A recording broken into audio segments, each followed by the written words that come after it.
Good evening. Welcome to Safford City Council. Reminder, if you have a cell phone, would you please mute it or silent it? It's up to you. And it's so good to see all your guys' faces tonight. I thought maybe we were here, just because you wanted to all see us up here, I don't know, or be here for the swearing of our new member, but of course I know better than that. And so we're going to just move right on into this. We have a full quorum here. Our Pledge of Allegiance is going to be offered by Vice Mayor Richard Ortega. Our opening prayer is going to be offered by Councilman Gene Seal. Would you stand with me and remain standing for the prayer? Usually it's the new guy that has to say the prayer, but since he's not seated yet. I pledge allegiance to the flag of the United States of America and to the republic for which it stands, one nation, under God, indivisible, with liberty and justice for all. Our Father in heaven, as we bow our heads before Thee this evening at the beginning of our council meeting, we wish to express gratitude for all of our many blessings. We're grateful for this free land in which we live, for the many opportunities and privileges that we have. We're grateful for this valley, those whom we call friends and neighbors who live here amongst us. Father, we're grateful for our first responders, our police officers, our firemen, EMTs, and others and those in the military who work to keep us safe and to preserve our freedoms. And we ask Thee to be with them and bless them. Bless their families in their absence, that they'll be protected and have those things that they stand in. Father, we'd ask Thee to bless us as we're assembled here tonight, that we'll be able to do those things that are in the best interest of those whom we serve. We're grateful for our neighbors and for our friends, and we'd ask Thee to be with them and bless them. Especially bless those who are less fortunate. Help us to find ways to reach out and be of assistance to them. And bless us in all that we do, that we'll strive to be good examples and show love and concern for one another. At this time, we'd ask Thee to bless our nation. We'll be able to begin to heal. We'll be unified and serving in a noble purpose. And we pray for these things in the name of Jesus Christ. Amen. Amen. Thank you, Vice Mayor. Thank you, Councilman. What I like to do in the meetings, you guys turn me down a little bit. I got a lot of echo back here. What I like to do in the meetings is on the agenda items that we're going to be talking about, I like to have them during that agenda. That way there, you get a chance to hear the presentation and see, oh, I'm sorry, Tammy. It's all you. Oh, I'm sorry, I'm still going. Okay, and so if you're okay with that, I'd like for you to hear the presentation. We're not going to vote on anything until you hear a presentation, and then I'm going to invite you to speak. Are you guys okay with that? That way it could answer some of the questions that you have. And then, of course, we definitely want to hear from you, okay? Because it's your council meeting. And then we do have one comment on non-agenda items. Mrs. Smith, to the podium and just state your name and your address, and realizing that because it's a non-agenda item, we can engage with you on conversation, okay? Yes.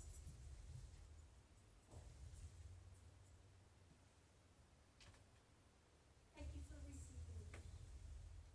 I want to say that some of us are fortunate enough to be born here, and others come here by choice. I'm one of those. I celebrate this community because it has a great American spirit, it has a great spirit of caring for each other, and it's just a wonderful place to live. It has come to my attention as something that's really broken my heart. 3 respected businessmen spoke with me in the past few days and expressed their concern, and this is it in a nutshell. There are 2 veterinarians, that husband and wife, and they have purchased land, and they want to establish a clinic so that they can better serve our community.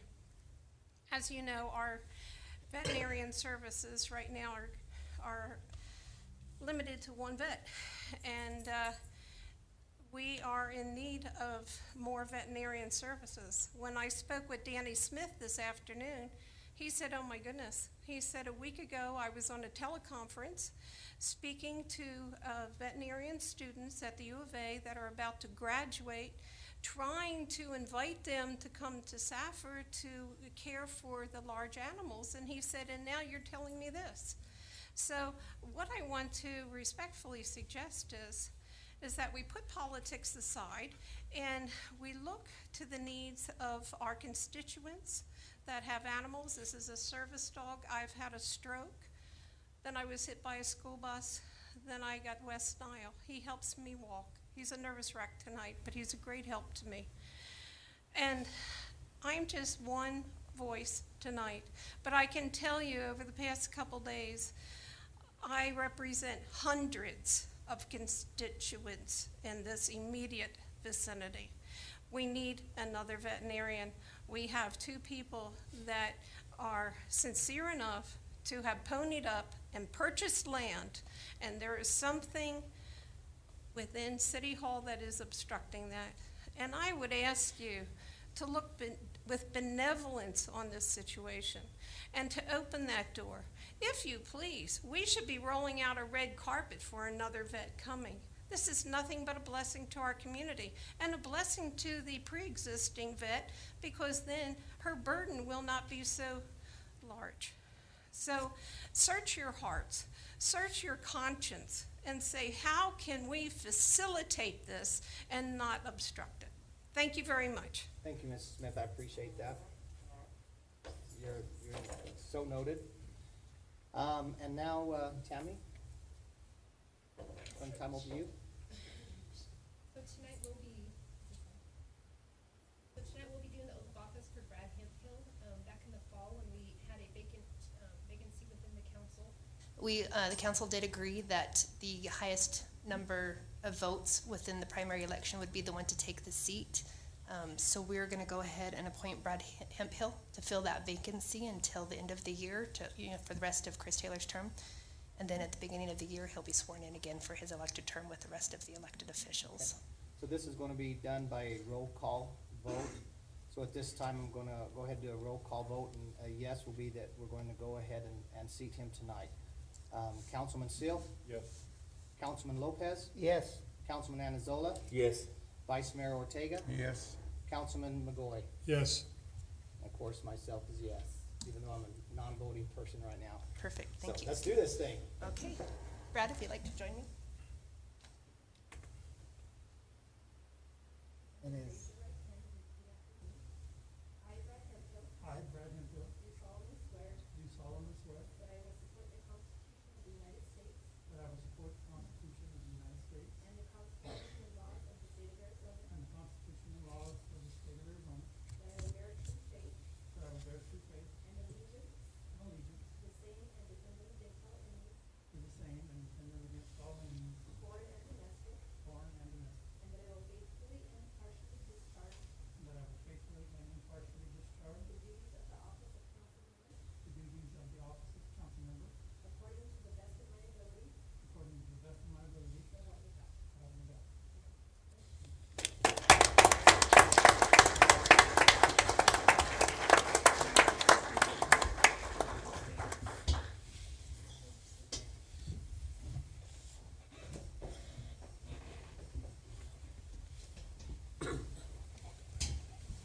Brad comes from good stock here in Safford area, and it's always been a pleasure to know his family.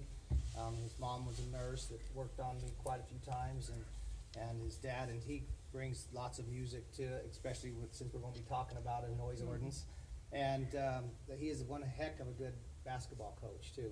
I think he was more nervous here than he has ever been in state. Yeah. So Brad, welcome. Thank you. Okay, we have a presentation, which is item 8, presentation by Mr. Sean Winham.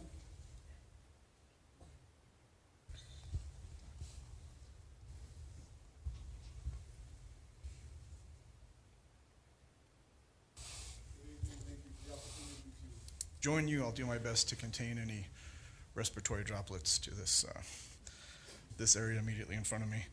First and foremost, I wanted to, on behalf of my family, express our gratitude to the council members for the sympathy card that he sent following my father's passing. It was a very touching and generous sentiment, and thank you very much for it. Secondly, at Freeport Safford operations, we're essentially commemorating and celebrating the completion of the Lone Star project, which has been ongoing for several years now, both opening up that ore body on the other side of the mountain that represents such a key part to our future in the next couple decades of operations at Safford, as well as the leach pad and some of the other smaller projects. We're kind of putting some punctuation to it, like I said, celebrating it.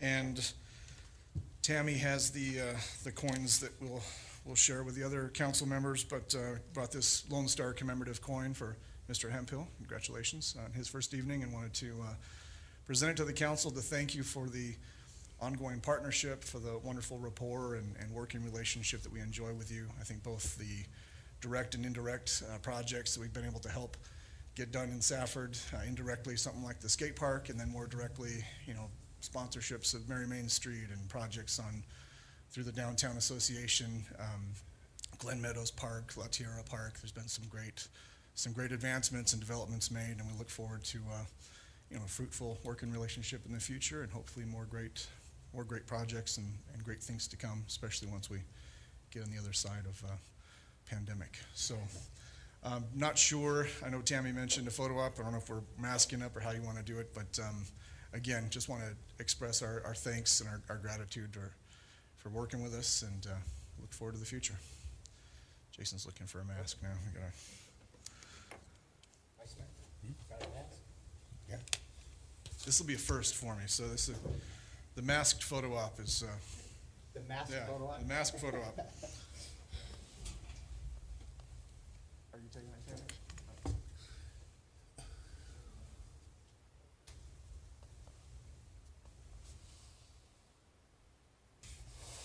A small token to keep in the photo. Just zoom in on the point, real quick.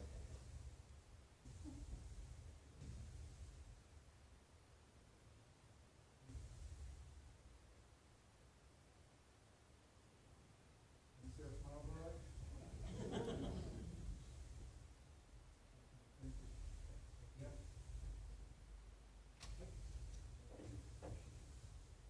Thank you, Sean.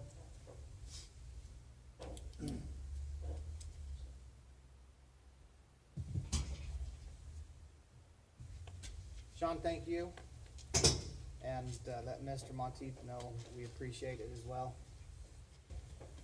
Here's some changes coming down the pipe. All right.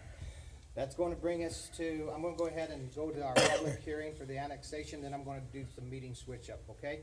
So at this time, we're going to open to a public hearing for the annexation, proposed annexation of 0.93 acres with Graham County Parcel 101-14-003E. And it's to be annexed in the city of Safford limits. The vacant property is located directly to the south of 1650 South First Avenue, and the property owners listed as Jerry and Sharon Scott, the trustees of the Scott Family Trust. Anybody have anything to do with that? Talk on it? Annexate? All right, we're gonna go ahead and move on to item 11.2, which is the noise ordinance, ordinance number 020-10, or 010, which is the first reading of ordinance. Chief Glenn?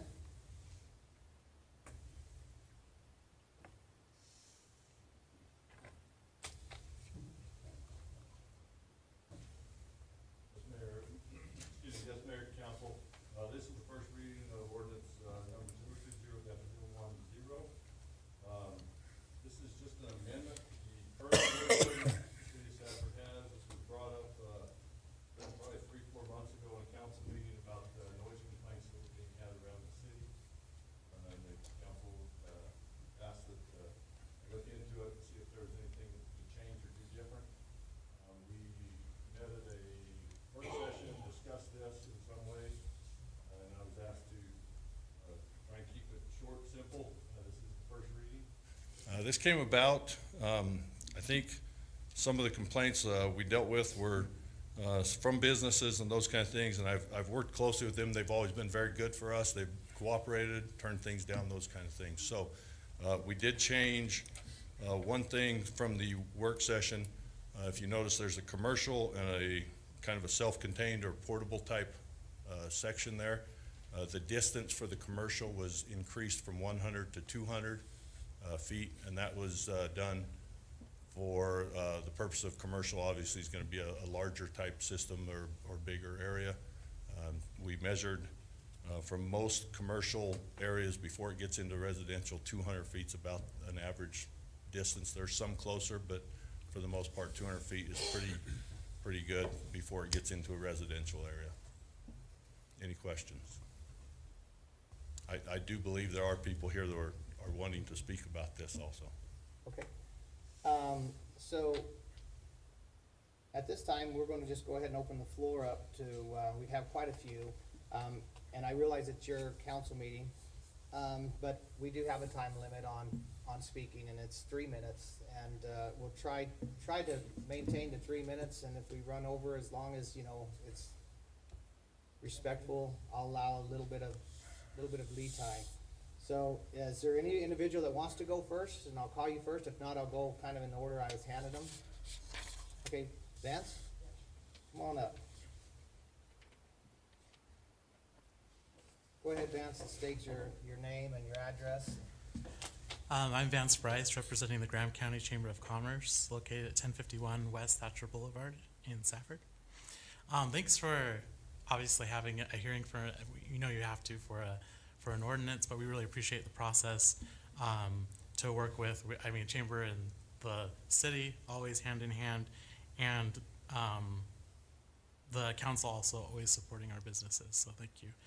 The Graham County Chamber of Commerce Board of Directors supports a noise ordinance for house parties and in residential areas. For commercially zoned properties, we are in favor of much less regulation so that our members are not impeded in their business operations. For example, flexibility on weekend times, a greater distance than 200 feet surrounding a commercial business, and a concrete decibel level or decibel limit at a specified distance so that business owners can confidently move forward with their events at the appropriate sound level.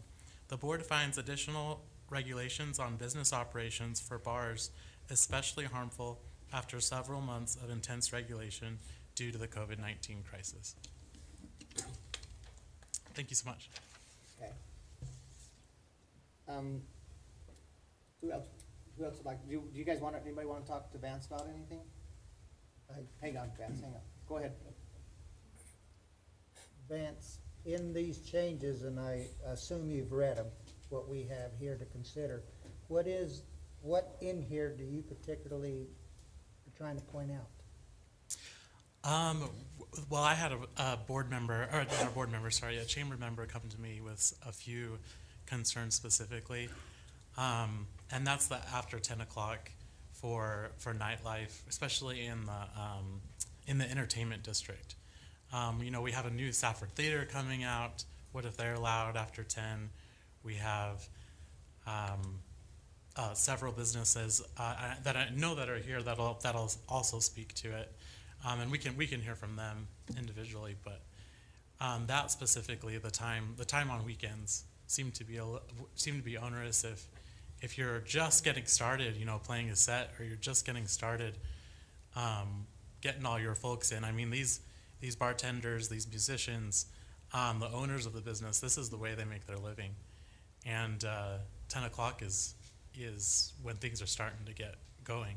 So in order for them to get their tips, in order for them to get their salaries, this is the prime time. So it especially for weekends, the week it makes sense, but we don't want to give specific limitations or anything to council, or say that we want to rewrite anything. We're just hoping that we can all work together with the businesses, with us, to come up with a better solution.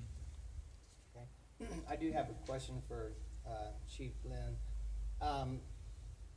Would this pertain to anything that happens on Main Street that the city is involved in, such as Salsa Fest and their activities, Merry Main Street, anything that goes on a little bit after 10 o'clock? Would that be a restriction for them as well with the noise? Mayor, Council, to clarify some of this, it may help with some of the businesses to maybe if I explain a little more where this is coming from and what we're looking at we're trying to present to get done. And I understand this is the first reading, so things are going to change, and I'm fine with that up front.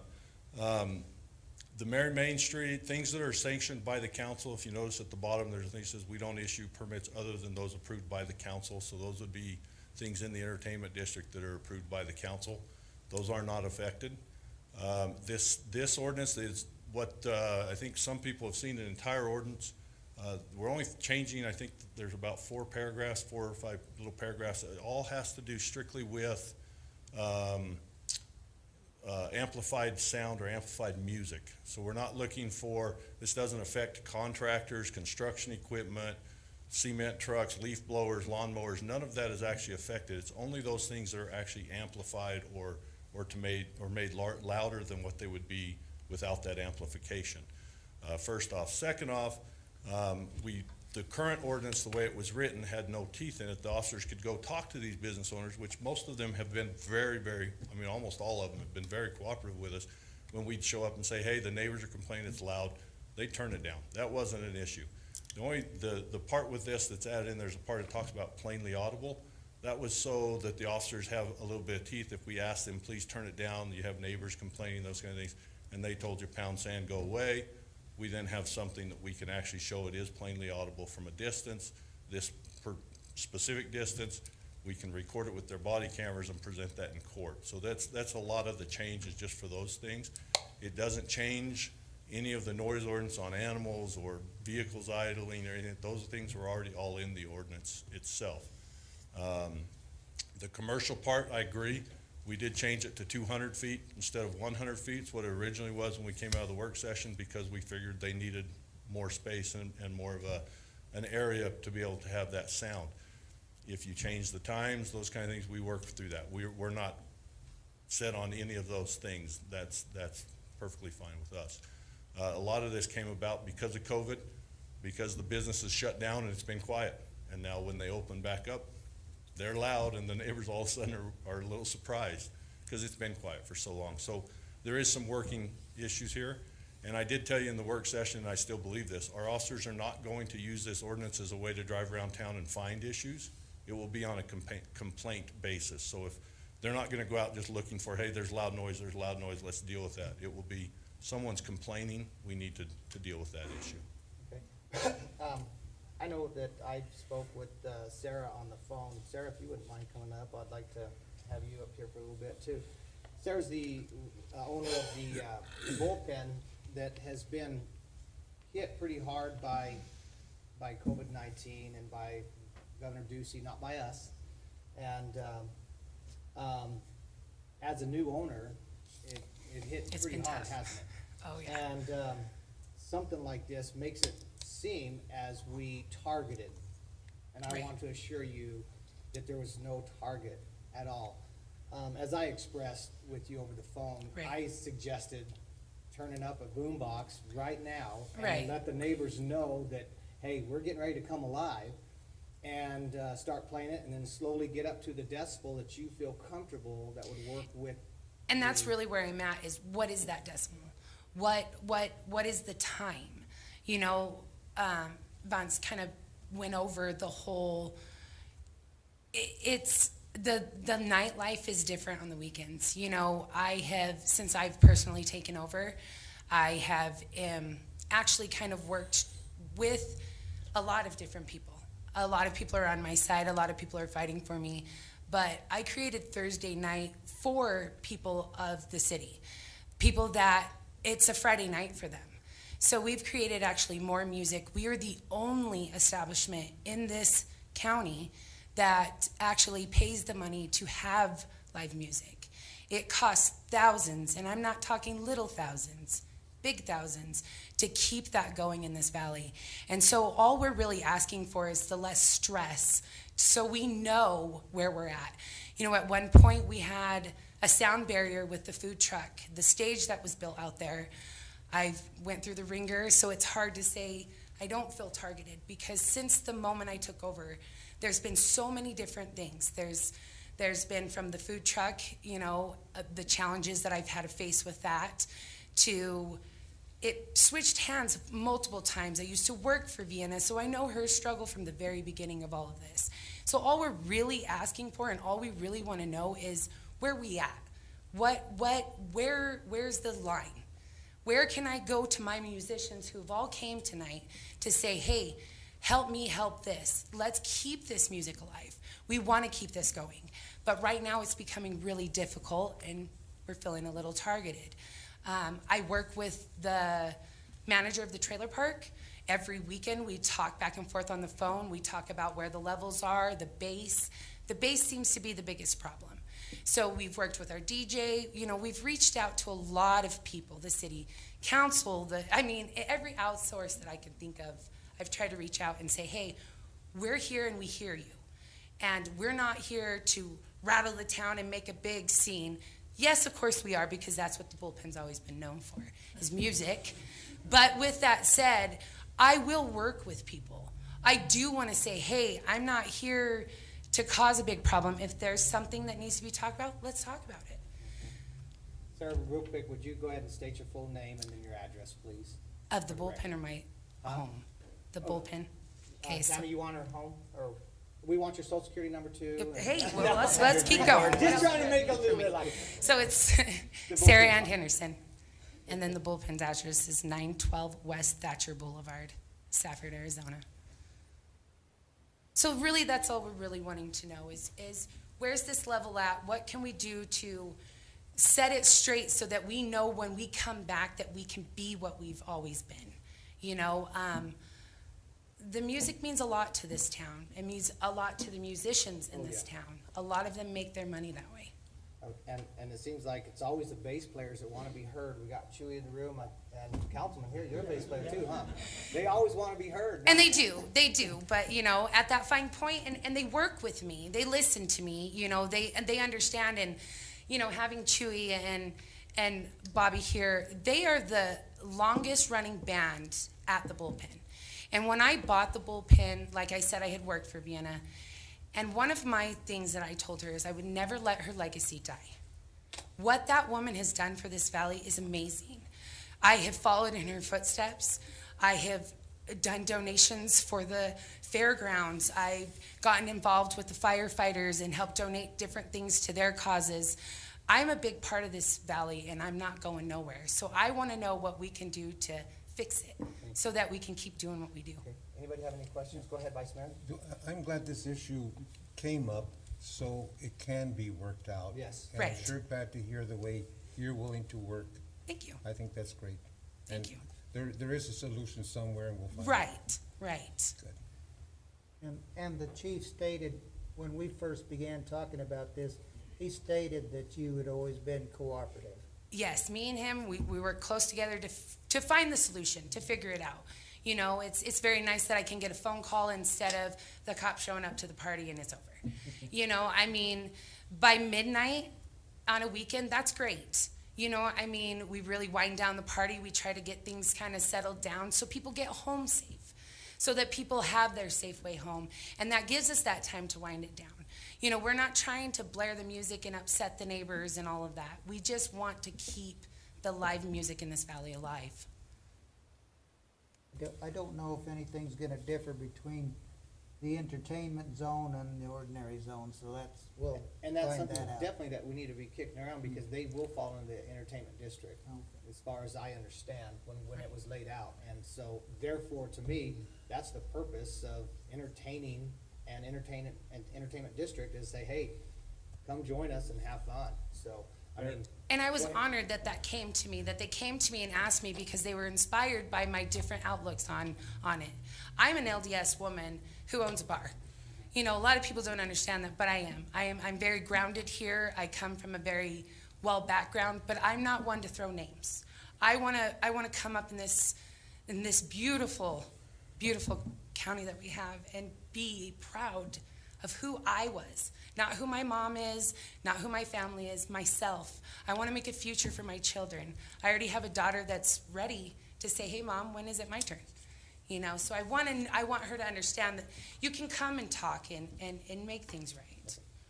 I just had a comment, not really a question for you, but, you know, as the chief was talking about this ordinance, I really think that when we get it all figured out, it should be in such a way that whatever we sponsor should fall under the same parameters. We shouldn't get Yeah. special privilege. And so whenever we come up with an ordinance, we ought to have to live by it as well. And that's, I think, a big problem in government, is the people that make the rules live under a different set of rules. And so I think when we work through this, we need to make sure that we can be in compliance and not get, it's not right for us to do something that we can't expect other people to do as well. That's all, that's my comment. Councilman?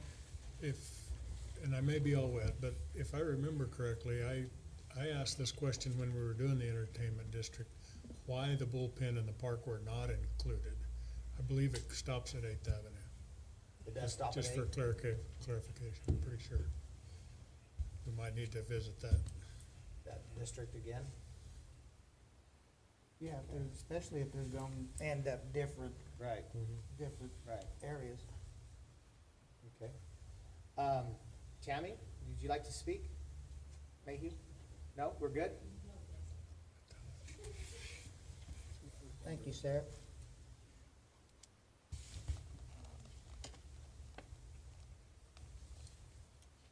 I guess I'm a little shorter than everybody else. My name is Tammy Mayhew. I'm here representing the Manor House, 420 East US Highway 70 here in Safford. And I speak to a little bit of what Glenn and Sarah both have to say. But as we're looking at this, I look at Sarah and all of her contributions to the community. How many fundraisers have been there? How many times has her place and herself and her team stepped up to the plate for any one person or family in this community when they needed a fundraiser to be done for them, whether it was a dance, a band, a car wash, whatever needed to be done, she was there to do it. My facility, while I don't have the live entertainment, I have weddings and things that do have loud entertainment through midnight. They do those things. So does the fairgrounds. And as far as Sarah and I have that at least in common, that we do have the music till a later time of day, and that music generates sales at the bar. We're not going to fool ourselves, which also generates a sales tax base for our community. In all honesty, we also have a liquor license going up right now for a bar. And do we want the rules that we put in place to dissuade somebody from wanting to put that in Safford and that tax base going someplace else? Lord knows our tax base has been eaten away with everything going on right now, because somebody can take that tax base anywhere in the county. So I hate to see an ordinance come into place that actually prohibits a new business from coming in, because you don't know what that business could bring. Because in all honesty, with the stadium coming up, Sarah's business, if it's affected this way, could go to Thatcher. My venue and wedding business could go to the county fairgrounds, could go to venues outside of the city of Safford, and that tax base goes with it. So I understand the need for a noise ordinance, but doing it without any specific guidelines makes it really hard as a business to define what we can best do without involving law enforcement. Law enforcement has enough to do when they have something. Right now, it would be disturbing the peace or disorderly conduct. I'm not sure which one it would be, that we already have in place if it gets to the point where a business isn't cooperating and isn't cooperative with law enforcement when they're having a request, when there's a legitimate complaint. So we have that. So I don't know if the city might look at it as, okay, maybe we're overstepping ourselves just a little bit by putting in these definitions when law enforcement already has something that they can use. And then when you talk about an entertainment district, I was happy to hear, Mr. Seal, you speaking of the city having to act by the same guidelines as the businesses. Because it was one of my concerns that an entertainment district could do whatever they wanted, but the poor business owner who needs, to make a living, pay employees that live here, who pay rent, who buy homes. It seems we're putting guidelines that maybe we're overstepping a little bit. If the police already have something that they can use, maybe it's something they just need to put a little more teeth in that, rather than strictly defining what a business itself does. Because in all honesty, if you're gonna define those noise ordinances and somebody were to push the fact and Sarah or my place gets an actual fine or that type of thing, you look at the rest of the noise ordinances that are in place as far as diesel engines, idling and that type of thing, you open up an entire can of worms where one business is gonna go, okay, you're citing me, But what about those semi-trucks that are starting at 3 o'clock in the morning? What about the reefers that are sitting like out the back of my hotel, and there's the mobile home park that's right there, and they can hear it from there. So where do you put that line? If you're gonna define, you're kind of going into a little bit of a slippery slope with what you're actually defining, and then you do possibly end up targeting a business because you're not enforcing it with the rest. So I ask that you take that into consideration, and the fact that we have a railroad that goes through our town every morning at 3 a.m. and who sleeps right through that? So just some things to think about as far as the businesses. Okay, Tammy, I'm sorry, would you state your name and your address, please, for the record? Oh, sorry, I thought I did. Tammy Mayhew. It'd be, actually, the Manor House is 415 East US Highway 70. Okay. Anybody have any questions for Tammy? Tammy, thank you. Thank you. Appreciate it. Appreciate it. Reed, you want to speak?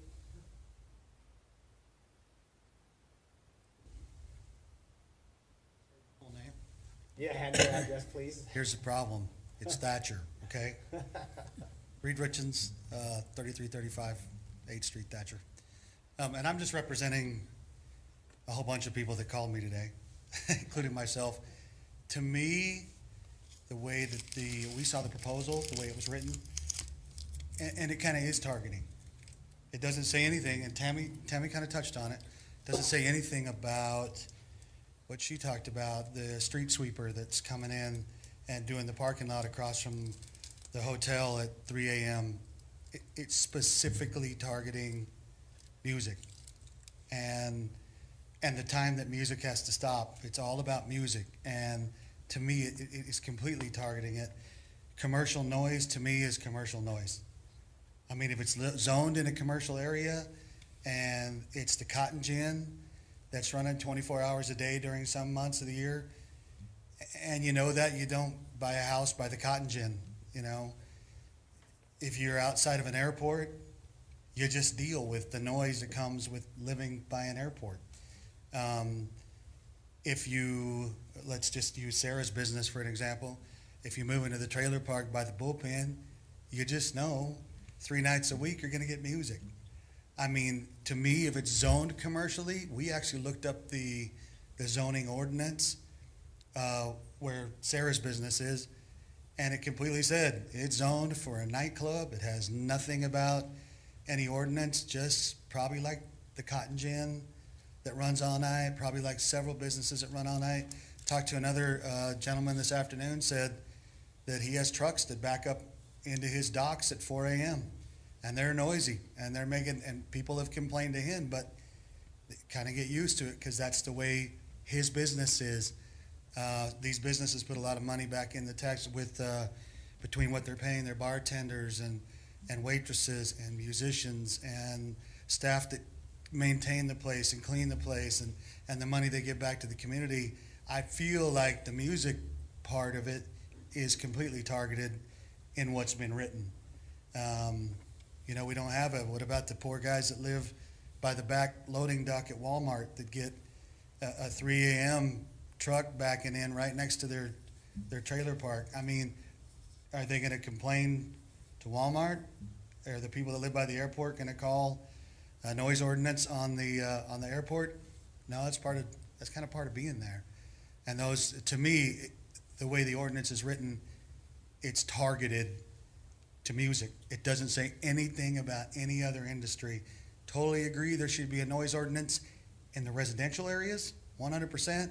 Some guy after 10 o'clock's working on his Harley in his garage with the sound system turned on, bothering the neighbors.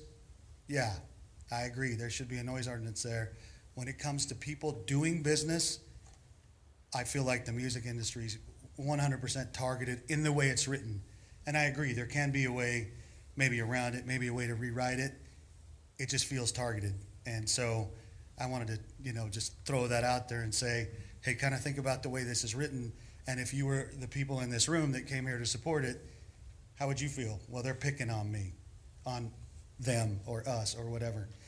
And as you guys know, I mean, I agreed with Mr. Seal about the city living within whatever rules they put down. Of course, I've done sound for every event downtown for the last forever, a really long time. And we legitimately, as a member of the chamber board and as part of the Salsa Fest, we legitimately cut it at 10 o'clock. Now, there have been times we want to go past that. One of the reasons we cut it at 10 o'clock is to be courteous to the neighbors and to send the people who want more to support these businesses at 10 o'clock, because that's when they get going. And we want these businesses to thrive and that tax base to stay here and, everybody to get home safely. So I just wanted to say that if you read it, the music entertainment business it looks like it's targeted. So that's it. And you got my name, and I'm going to leave now. You have a question? Well, everybody knows that drummers are the real problem. Drummers, sound guys, and bass players. Drummers. Councilman Lopez, do you have something? No, sir. Okay. Mr. Tom Sanders, you want to speak, or did everything get answered? Okay, come on up. And before I get going, name and address, please. My name's Tom Sanders. I live at 1403 South 8th Avenue. I came as a local musician and a friend of Sarah's. I agree with what Reed said about music being targeted in this. I think it also, it gives too much power to like a certain individual that may want to complain about music, specifically at the bullpen. One thing that stood out to me when the chief was talking is that he said that the business owners, for the most part, are already really cooperative with the laws that are on the books. So I'm of the opinion that fewer laws are better. So if we have some that people are already sticking to, I don't see a point in adding more on the books. I'm passionate about live music. Personally, it's been really beneficial to me. It's a form of therapy for me. It gives me an opportunity to hang out with like some amazing musicians that I wouldn't get to otherwise. And other people have already spoken on music going past 10 o'clock and the benefits of keeping it going later, so I won't belabor those points. But I just wanted to kind of be here to voice my support for not adding more ordinances. Great. Thanks, Tom. Chris and Steve Hunt.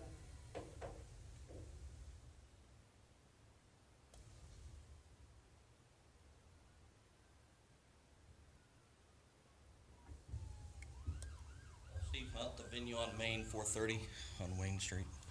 So I probably don't have much to add to this whole thing except for the fact that there's a lot more that we can do at that venue on Main. And I don't know that we're close enough to a residential area that we probably don't get a whole lot of complaints. But I had more of a problem the other night with the program we had down there with people who were revving up their engines and squealing their tires and doing all that stuff on Main Street, and we couldn't hear the music in the building. And that was kind of rough, and I tried to go out there and shut them down, but I'm a one guy stand out in the middle of the road. That doesn't help out too much,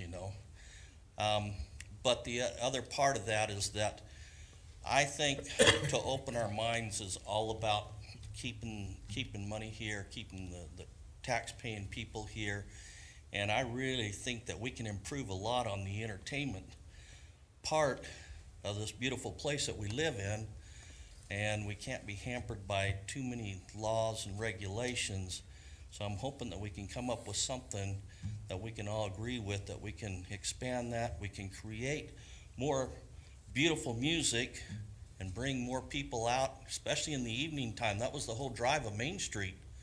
That was the whole reason why we built our building the way that we did, so we could open it up to people on Main Street, keep Main Street open a little bit later, and get more people down there buying stuff on Main Street and doing things on Main Street. So that's mine. Thanks. Thank you. Kayla, did I say it right? Kaylee, sorry. I'm so sorry. Please forgive me. It's like everyone gets it wrong. Okay. So I'm the everyone. I blame my mom. It's okay. But I love her.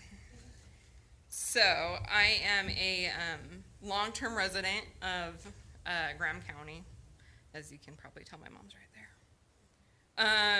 But for me, you know, I just got married 6 months ago. Going out and doing stuff is what me and my husband, you know, do. We don't have kids. We don't have anything. We help support our local businesses.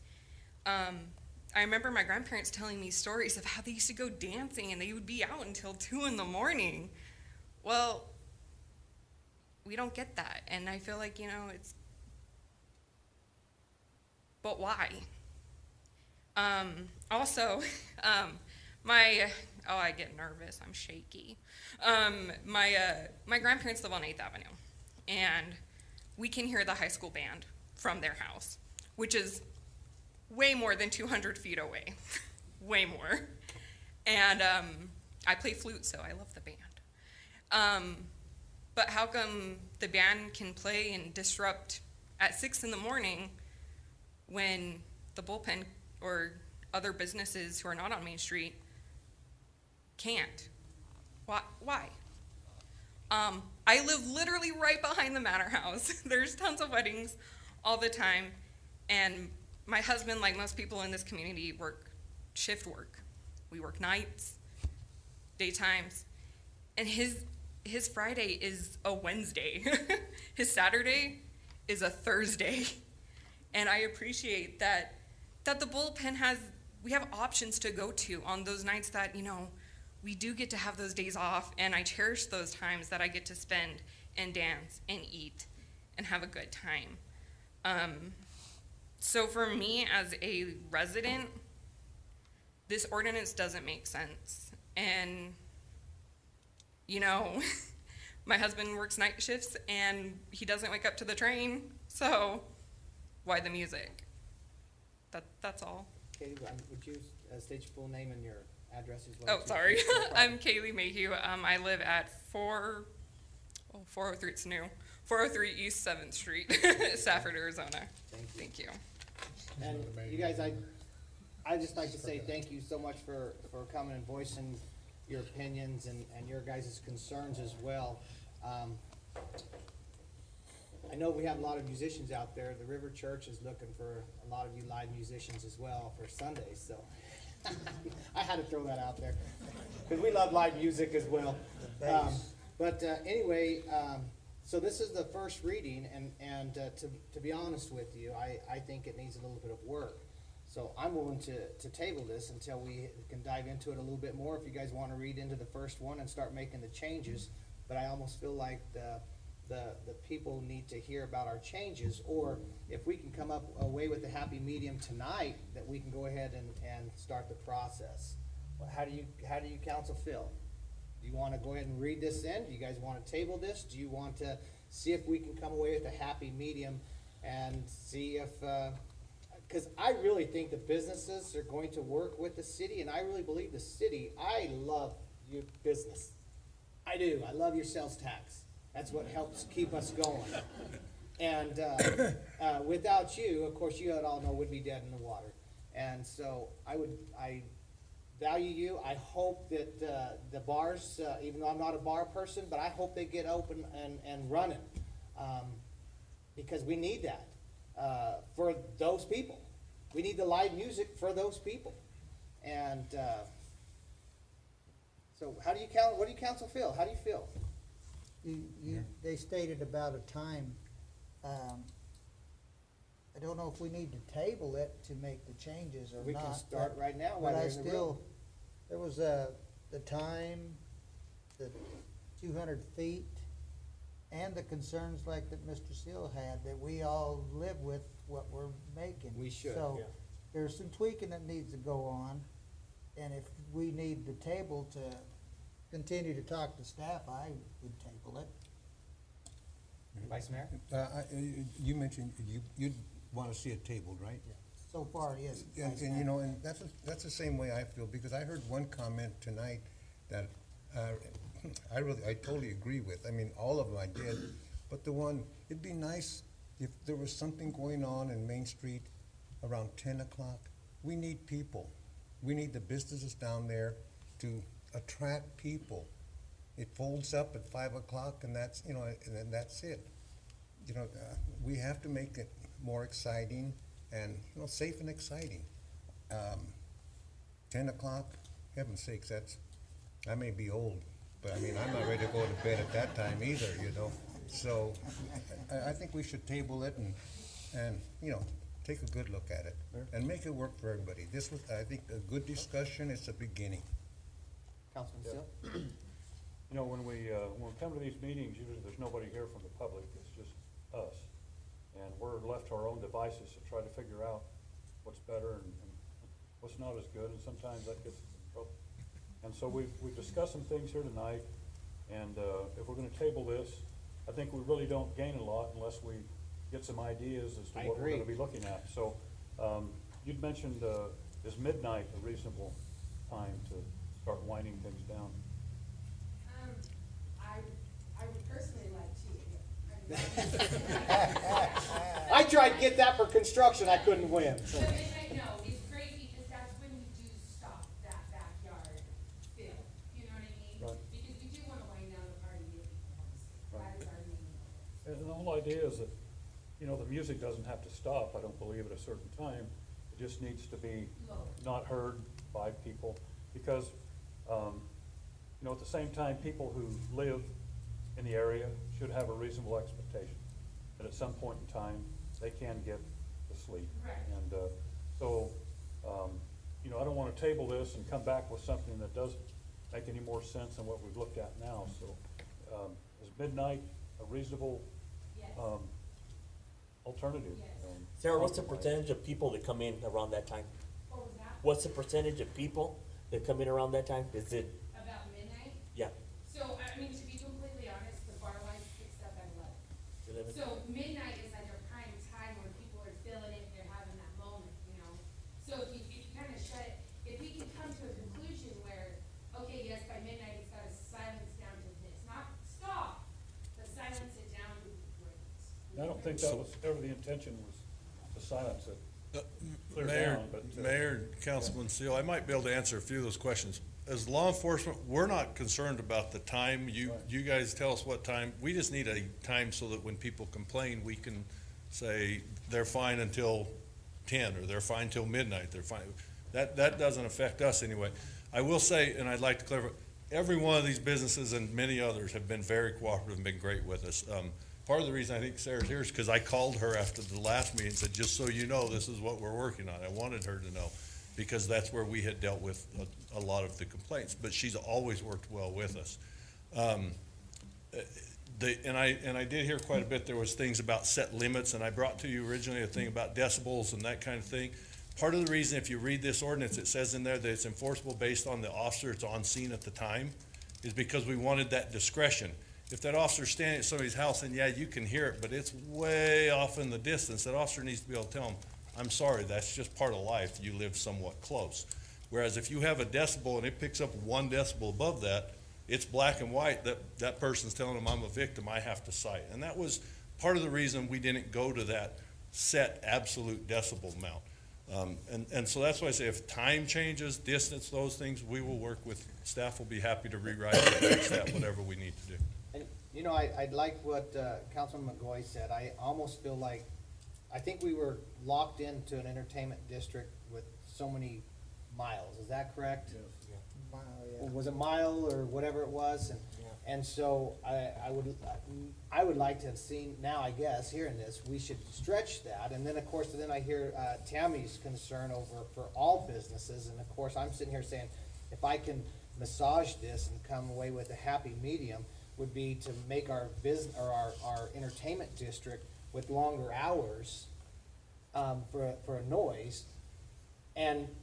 But then again, I'm singling out a business that I need tax revenue from at the same time. So that's really a good catch. But I mean, hey, if you guys are great with giving us a 12 o'clock time, and but once again, are you okay with the 200 feet? I think that originally it came to us at 100, and we said, hey, that's a little bit, that's too tight, and then we opened it up to 200. I don't want to spend an officer's time measuring a tape measure. I want an officer to go and actually meet with that person instead of the phone call conversations, because everybody talks big on the phone, everybody talks big behind a computer screen, but when you get face to face with somebody, every demeanor either stops or gets elevated, right? One or the other. And at that time, I think then the police engage and can say, hey, let's talk about this. You and I are having a conversation this close, and we're still having a conversation. You can still hear me. Let's keep playing ball and let's move forward. Can I just ask, when there's a complaint that is called in, do you visit the person filing the complaint first? Yes. Or do you go directly to the business? No, we go to the complainant first, and we've had officers actually go to complainants, step inside their homes and listen to see if they're hearing it inside, those kind of things. And that's why I left the ordinance written that way, that it's up to that officer. I don't want him calling me at 10 a.m. the next morning going, it was so loud, why aren't you doing something about it? If it was so loud, you should have called in when it occurred, not at 10 o'clock the next morning, or, those are the kind of things, and that's why I wrote it in there that way. To really get technical, when I hire a band on the weekends, we have them come in from 9 to 1. So ideally that music inside, I know a lot of it's been brought to the attention of the outside that I've created, which is brought more tax money in. But ideally, if we could go to one on the weekends, because Yes. that's our sound. Could we come on up to the mic, please? You guys, I know I'm doing this this is definitely not how we should be running a meeting, but we're already into it, so. To get technical, when I hire any of my bands on the weekends, they play from 9 to 1. Most of the time they're inside. Thursday night jam session and Sunday night jam session is created for artists to come out. So that is only ran from 7 to 10. And those are a little bit more mellow nights. But the weekends, if we could really get down to it and say, hey, 1 o'clock, this is it, the artists go home. That would be ideal, truly. The 200 feet, I think it's just crazy. I'm a business. And like it's been touched on tonight, we have said that when you move into the trailer park, I'm willing to build a wall. Do we need to build a wall between the two of us?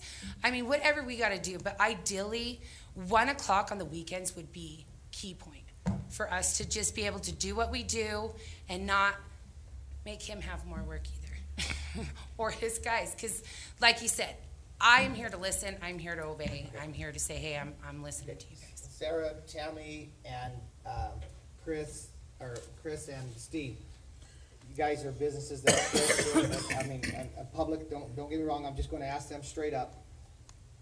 Will you guys be all right with 12 o'clock? You went outside. Or, did they leave? One day.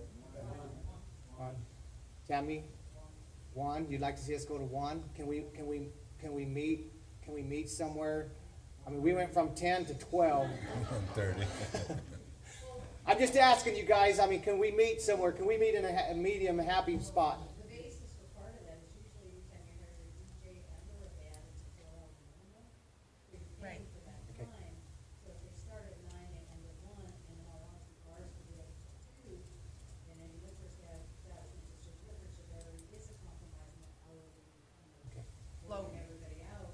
So, and and for the bands, being a musician myself, if you're starting at 9 and at midnight, you have to change your entire sound and turn, things down and adjust things and everything.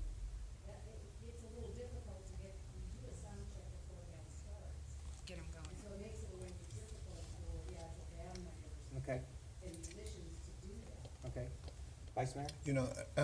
Listen to everybody, I think, 9 to, the 1, like you're talking about, the bands, I did like what you mentioned, that, you start, that gives you the time to start winding down. Right. I like what you mentioned about making sure that people get home safe, and I feel that you're responsible business owners. Thank you. And you know what has to be done. Right. And, somebody starts acting up at 11 o'clock because they started at 8, you're gonna take care of that. You're not gonna let them stay there till, Right. And I'm just going to throw it out there. I've been in this industry for 10 years. I didn't just decide that the bullpen was it when I decided to buy a bar. I've worked for Vienna. I've worked for Chuck at the Hideaway. I've worked for a lot of establishments in this county. And the bullpen's a bullpen, and I mean, if we can get the music to stay there and keep it going, that would be great. 9 to 10, and that's the thing, I mean, on my paychecks, when I hand them out, they say DDs are important. That is my goal, is to make sure that people have a place to go, have fun, and be safe, and getting home being safe. All right, council, here we go. We got some, go ahead. Just to add in, I mean, based on the lengthy direction and discussion, I mean, one of the approaches that we took in the work session is, we already had provisions in the ordinance that covered other things, which is probably why it appeared as though music might be targeted, because music became the add to an existing document. I would also put this out there for your consideration, that given the nature of the conversation and the times that we're talking about, we also should consider not doing anything at all at this point. Just leave into the ordinance? Yeah, I mean, I think if we're talking about a time frame that already exists for their nature of their operation, what is there to regulate, right? I mean, we do have a noise ordinance on the books. I believe there are other provisions that allow us to address disorderly conduct. Can somebody pull up the actual ordinance right now of the noise? I think it's actually everything in there that's not in red, that's in the document in front of you. I think, I believe, right, Glenn? Yes, the original ordinance was the first paragraph, and then started, I believe, right where it goes to,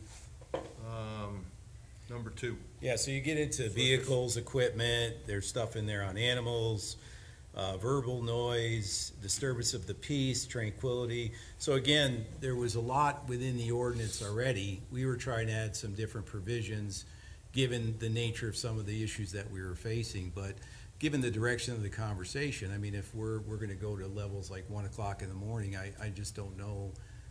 I don't know that what we have does not suffice already in terms of an enforcement mechanism. So again, I'm not saying that we don't go forward with a revision, but I'm just putting it out there as we go through these discussions about, opening it up to 1 o'clock or whatever. It may be better to just leave it in the current form, and then see how we do as we go forward in terms of an enforcement. I mean, if we're getting cooperation from the businesses and officers are there, being able to talk with them and have some adjustment if need be, then maybe we're already where we need to be. Okay. I do know that if we do this and we just leave it as is, I'd like to make sure that we're not just writing tickets. We're actually engaging in businesses and letting them know, just kind of like we handled the COVID-19 situations, where that's the last thing I want to do is take a business and cite them. Yes, sir, When Mayor. we need them. Yeah, Mayor, Council, sorry. Yes, we will continue as law enforcement to visit with the victims. We call them victims, sorry, complainants, people that call in. We will talk to them. The big struggle for our officers, and it's not the end of the world, because they have been very good and very cooperative, is, at 12 o'clock, somebody's upset because they haven't been able to go to sleep yet, they're angry, and the officer's sitting there going, I'm sorry, my hands are kind of tied, I'll get a hold of business, hopefully they'll shut it down. And they always have. Our concern with this, and part of the reason this came about, was if they refuse, then what do we do? And I have done some more research since the work session. There is a state law under disorderly conduct that can affect a business that can be cited that way. So we are, I think, Ms. May, you may have brought up, we already have state law that does regulate if we have to. We've never done it that I know of as a department ever. So by redoing this in a way, we are kind of just making another ordinance that's on top of what's already there, state law. Okay. You have something? Councilman Steve? I was just gonna ask, is there anybody here that came to support the adding stuff to this ordinance? Not that I had up here.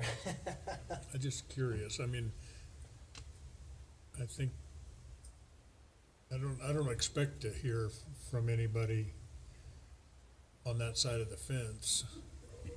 So I just wanted to know if there was somebody here that was here for that reason.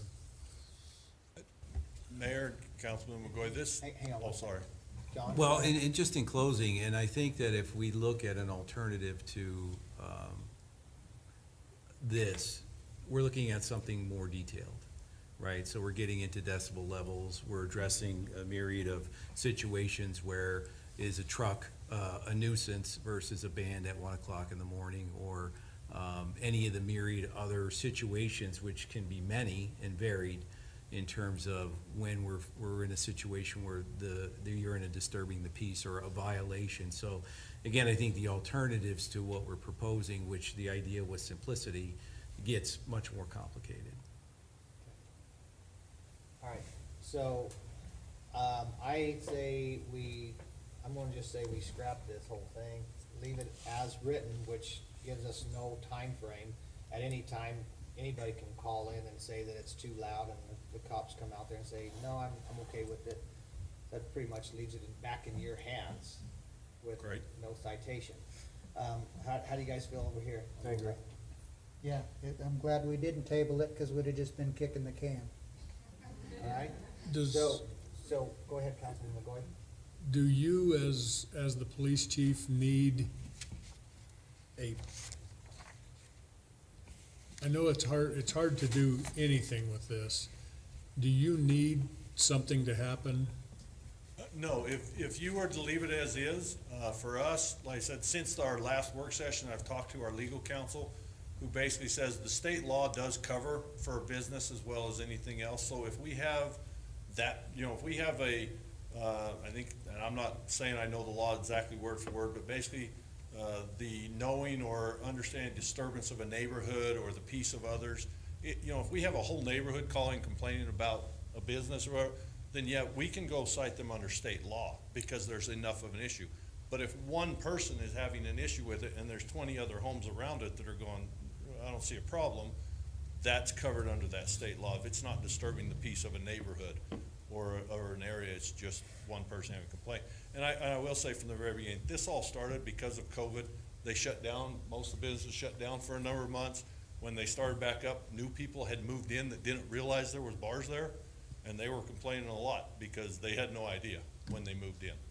So I think this will work itself out over time. Good. Councilman McGoy? I just would like to also, I know I go off on rabbit tracks, but Sarah mentioned something about building a wall, and I think I'd like to see her explore that idea, maybe a wall and or a row of oleanders or something. I think she might, I know it's gonna be expensive, but I think it might move your closing time closer to 2 o'clock than at 1 o'clock. Mayor Council, Councilman McGuire, the very first meeting where we talked about this noise ordinance, like she had already explained to us, she'd already planted lots of oleanders. Obviously, that takes some time. She had already bought sound dampening or was waiting for sound dampening to show up first stage.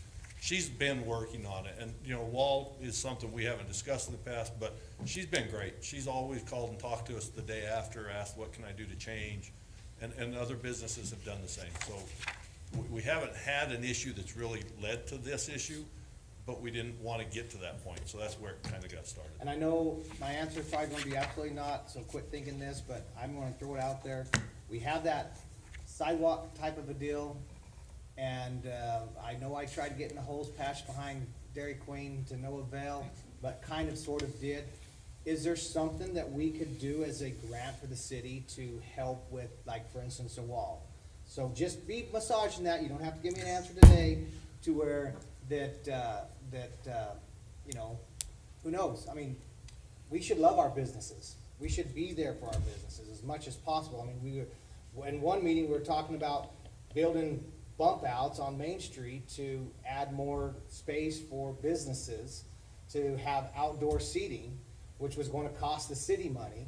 And again, we should all think of all of our businesses as a whole.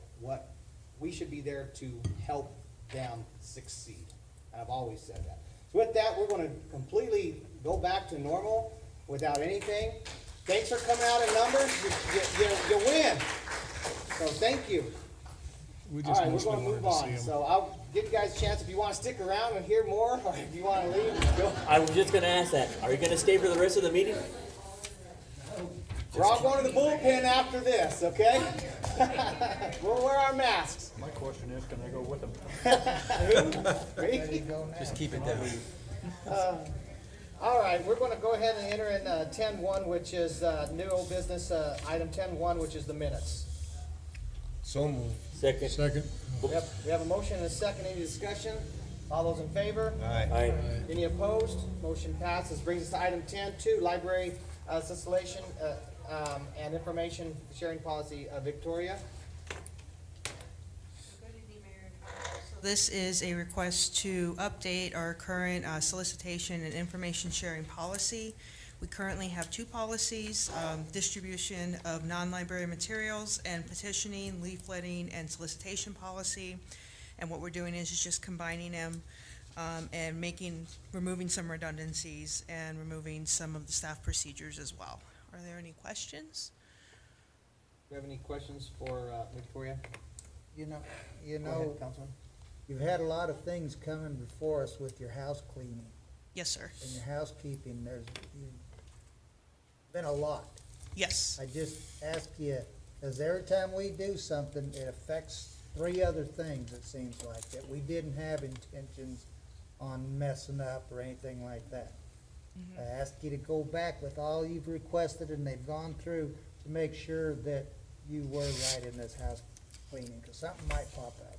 Yes, Okay. yeah, so we constantly, we're looking at all of them as we're going through them, and we also consult with the city attorney to make sure that we're not overstepping our bounds or doing something that might potentially impact another part of how we run our services. Under the idea, like Mr. Steele spoke, and we live with what we're Correct. doing. It affects us too. It does. But that's what I'm telling you is, it's going fast for you and you're doing good, but some things are unintentional, so. Yes, and a lot of these we've been working on for about a year or so, that we've been slowly kind of, and right now we're finally able to put them together with the closures. We kind of were able to take a step back and really finish putting these together. So this isn't something we've been working on it for some time. I like hearing that. Thank you. Any other, entertain a motion? So moved. Second. Any discussion? All those in favor? Aye. Any opposed? Motion passes. Thanks, Victoria. That brings us to item 11-1. 10-3, Mayor. Huh? 10-3. Oh, I'm sorry, 10-3? Yeah. See, still, Yeah, I'm sorry, I'm moving too fast. Victoria? Yes, so this is to update our meeting room policy.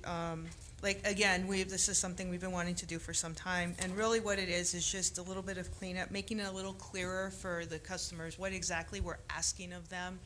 And looking at some of our policies, we kind of came to realize we were, as staff, confused as to what the processes were. And we wanted to clean that up and make that as clear as possible. And just make sure that they understood where our policies and procedures were going forward. Are there any questions? you wanted to have some teeth too? Correct, yes. Yes. I'll move we approve the meeting room policy. Second. A motion and a second. Any discussion? All those in favor? Aye. Any opposed? Motion passes. Thank you. Thank you. Item 11-1, ordinance 020-008.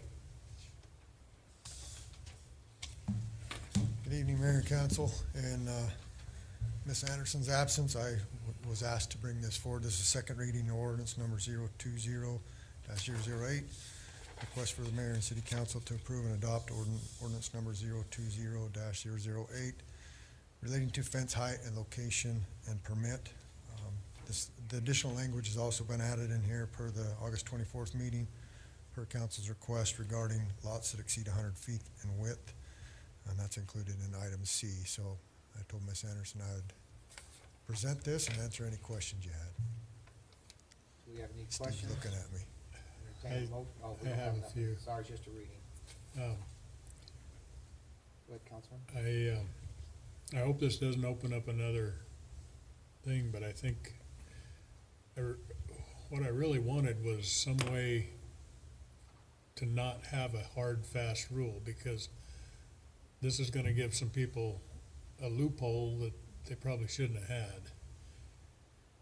And I wish somebody had to to ask for leniency and present a case instead of just automatically giving them it if they had more than 100 feet. Because you're now down to, if you have a 12-foot driveway, you only got a 55-foot opening, or, I mean, I'm not gonna belabor that, but I think it may bite us. Well, the way I understand this, it would still have to be reviewed and approved by the planning and zoning. This is just giving it a little bit, and the reason she set this at 20 foot each side of the driveway, that was, the way she explained it to me was, you know, you've got 20 foot setback from the house, you should have the same distance Right. minimum from your driveway. That gives you the minimum requirement. I understand, but I just hope it doesn't, well, your rule says you can do this, and I know she was gonna look into how many lots actually this would apply to, and I don't know if she found any information on that. okay. And I have another question, and you may not have the answer to it, but when we're talking about Sarah's bullpen, it's commercial, correct? Does she have a 8-foot wall height that she can go to, or is she regulated to the 6-foot also? It's a question for Susan. Yeah, I didn't really. I know that the standard is 6 foot, but I know we approved an 8 foot for a commercial over by the hospital, so. I think once again, that comes back before the review, and I of think course, so. they'd say, well, it's a bar, we're trying to do this and that and the other, so it's a good point, though. Yep. So, to answer Councilman McGoy's on here, this just sets us basically in stone, but I still have to come before the board to get the approval of taking the fence at Yeah, 6 foot all the way. if you wanted a 6 foot fence in your front yard per this, you would have to bring it, show that it meets the That requirements. it meets the requirements. Okay. This is kind of a If minimum. it has to get reviewed, It I'm okay does. with it. Everything has If to be it- reviewed. I if tried it- to get her to add that would be reviewed. Well, it's all given in here. It would all have to be Okay, reviewed. as long as it gets reviewed and we don't, Yep. because I So- can just imagine a So mess. Lance, is it spelled out in this that that I'm just not reading? I just wanna make sure that it is spelled out in reading, that it has to be reviewed. That's the way she explained it to me. It's spelled out that way. And I wanted to add it right in there, that it need to be reviewed and approved. She guaranteed me that everything has to be reviewed and approved prior to moving forward. It's part of the So site we're not plan even review. adopting this, it's just the second reading again? This is the second reading. And so we have one more reading, correct? No, I Or- think this is to adopt and approve, but then it's 30 days before it goes into Yes. place, if I So we- remember. So, did you, Councilman McGoy, did you read it, that it was a reviewable deal? Because if not, we can add it in. I didn't find it, but, Do you I want? agree with you. I mean, I'm sure we can add that everything's subject to review and approval. I mean, that's simple as that. I mean, the whole reason it came up is I went down to look at the East 8th Street project today, and I saw a block wall going up the corner of Main and 191, and looks to me like it's a 6-foot block wall at a front door. I thought, we're already doing it, and we haven't even approved it yet. Well, that one, I think the one they're talking about is 35 feet back of the intersection of 191 and Main Street. But they have But a then- driveway. But then it's right up against the driveway, and that's a It's right up- side yard, so. See, I didn't think you could do it up against a driveway, so maybe I don't understand what we're doing here, but. So Lance, I think, before it could be written in, I would I hate hearsay. And if you can't find it in there, and if Councilman couldn't find it in there, if we could find it in there that stipulates that it needs to come back before review, that we have to prove to you that I meet these requirements before approval, then I think we'd be okay with it going. But if not, I want that added in. I think Councilman McGoy has brought up a good point, that make sure that it's in, instead of just relying on hearsay. 'Cause I think hearsay's got us in trouble on some other issues. Do we need to bring that back? Yes, Okay. definitely. So we'll work on that. Is that all right? Yep. Yes. Okay, Councilman? I was gonna bring this up last time, we kinda beat this thing around quite a bit, never really sure exactly where it ended up, and Councilman McGoy seems to be the fence man. Last time, I was gonna suggest that he kind of chair our fence committee and get with someone and express the concerns so that we don't bring it back 5 or 6 times, but the concerns that he has, I'm good with. And let's get something put together that answers those questions before we have to bring it back for keep flipping a it. 4th or 5th time. But anyway, that's just my comment. Mayor, members of council, I think if there's a specific provision, maybe we can call that one out explicitly and say, if you go into utilizing this particular provision, it's subject to a review. I would love that. Yeah, and I think we should be able to do that. Yeah, I think so. Yeah. Okay, and does it need to come back to us, or you think? Yeah, I think it would need to come back because we'd be alternating it again, so yeah. And I think you'd want to see it. See it, okay. Yeah. Are we all good? We good? Yeah. Councilman? Perfect. Lance, thank you. So Mayor, you just need to table it. You still want to read it? No, you don't have to table it. Okay, so we are going to table item 11, 1, right? Yeah. Okay, that's tabled. Bring us to item 12.1, which is the gas agreement with Raymond.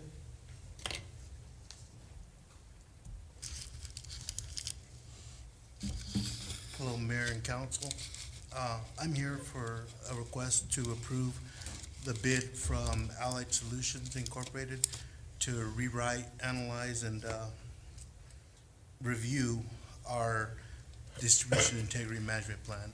This plan is used for pretty much all of our maintenance, all of our CIP projects, everything else. We use this to pretty much to fix our system. It looks at any of the deficiencies we may have, and we use that as a basis or backbone to repair our system. It is required by federal law that we have one, and that we update it every 5 years.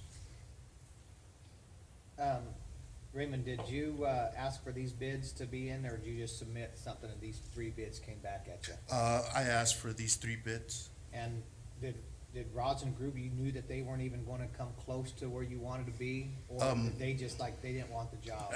No, Rosin requested that they do their own gap analysis on the system, which we already had one done in last year. And we already had a gap analysis, but they requested that they do their own. That's why their bid was a lot So, higher. but they were aware that you had already had one done last Yes. year, and they just wanted to do it again? Yeah. Okay. Councilman Lopez? Is this 14 grand for all 5 years, or is that every year?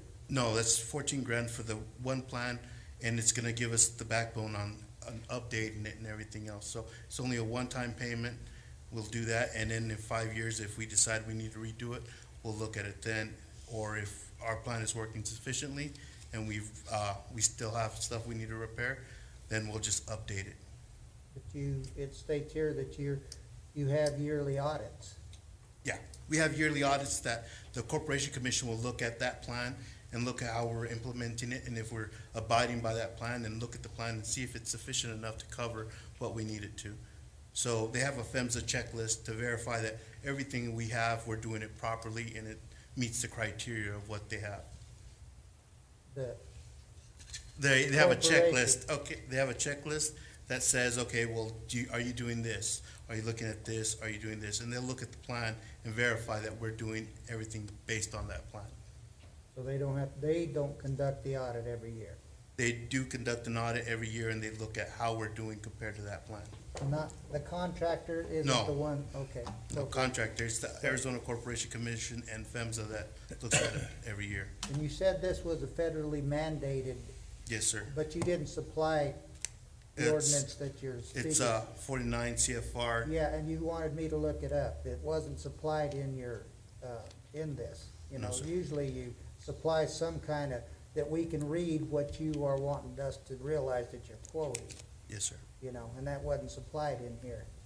So if you're gonna mandate something, I personally would like to see the verbiage you're using to get me to consider it. 49 CFR, Part 192 Subpart P only says that distribution systems are required to have an integrity management plan.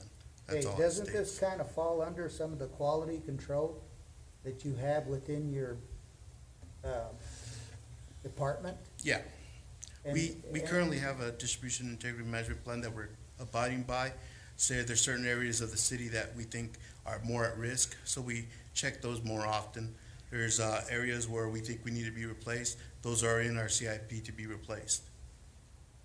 Okay, because you had come a few weeks ago and something was behind in documentation pickup and stuff, so you were playing from behind to get those set back up. That was, You know, so the quality control, to me, seems to be lacking in this, so I'm hoping that it gets picked up and gets addressed, you know. And you answered the internal audit and the checklist. Now, there's a lot of, the timeframes already seem to have started on this. And then you have to have it done by a certain time frame. Are you prepared now to get this done? yes, sir. The timeframes that were written on here were based on if we approved it at that time. A whole new time frame will be added on there. We don't have to have it done by a certain time. I gave our contractor, I requested it be finished by December 31st. That's my request. It doesn't have an actual time limit when it has to be done. Okay, I guess the reason I'm asking, are you ready, is because there's a lot of options here for if there's any changes, it has to be approved, and that's more money. Yes, sir. The low bid came in low, that's fine, but if there's any changes, they're gathering more stuff, Yes, sir. so. Do you foresee any changes on this? No, sir.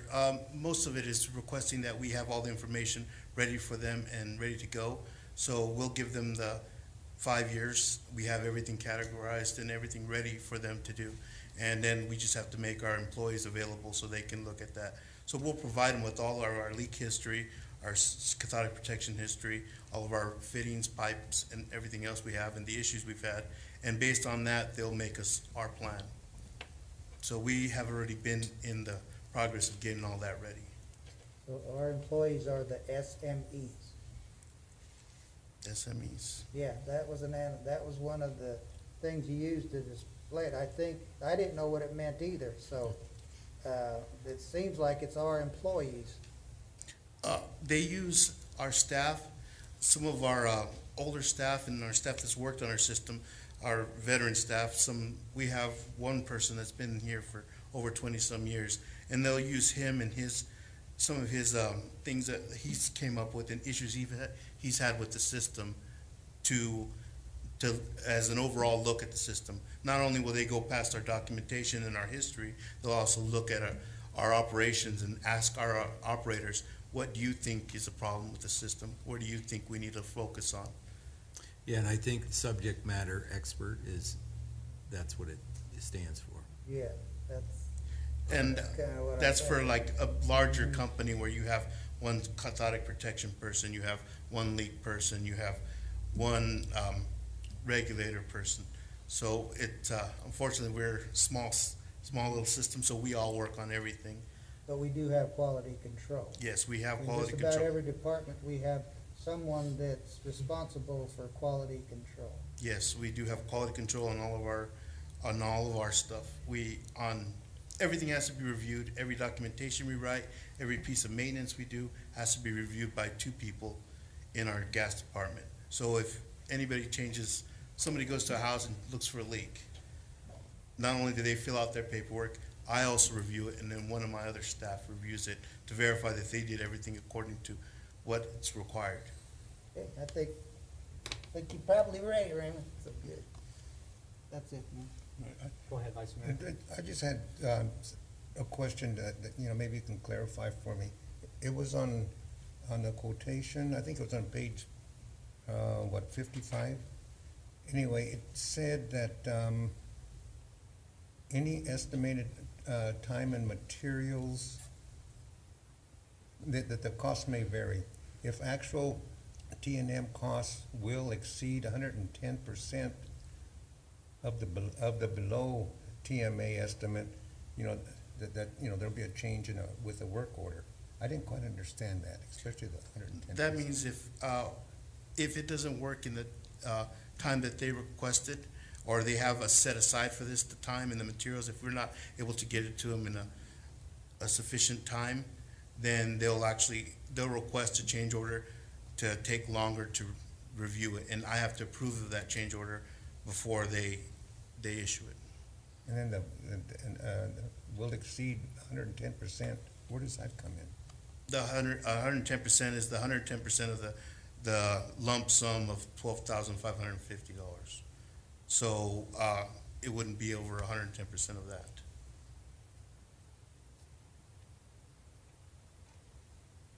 Actually, I'm sorry, I was incorrect on that one. It's actually the $3,780. That's the estimated time and materials Okay. requested right here.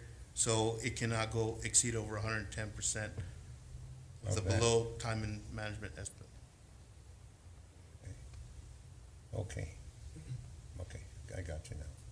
Raymond, did the second bidder, which was 16,000, did they have the same kind of variations in their bid as well? That, for any actual T&M cost to exceeds? Because actually, they weren't the lowest bidder if they didn't apply this new client discount. Yes. So did the second bid, that was right in line, did it have the same verbiage? No, sir. It was just a lump sum bid of 14,000. Then they had travel expenses to come over here and actually do it in the field. And so the travel costs were about $2,200.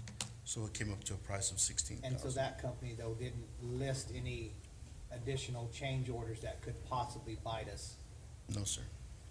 So you personally feel that you won't have any change orders, so that if we approve this, you believe that you guys are set in your gas department, that this $14,058.50 will be the final number? Yes, sir.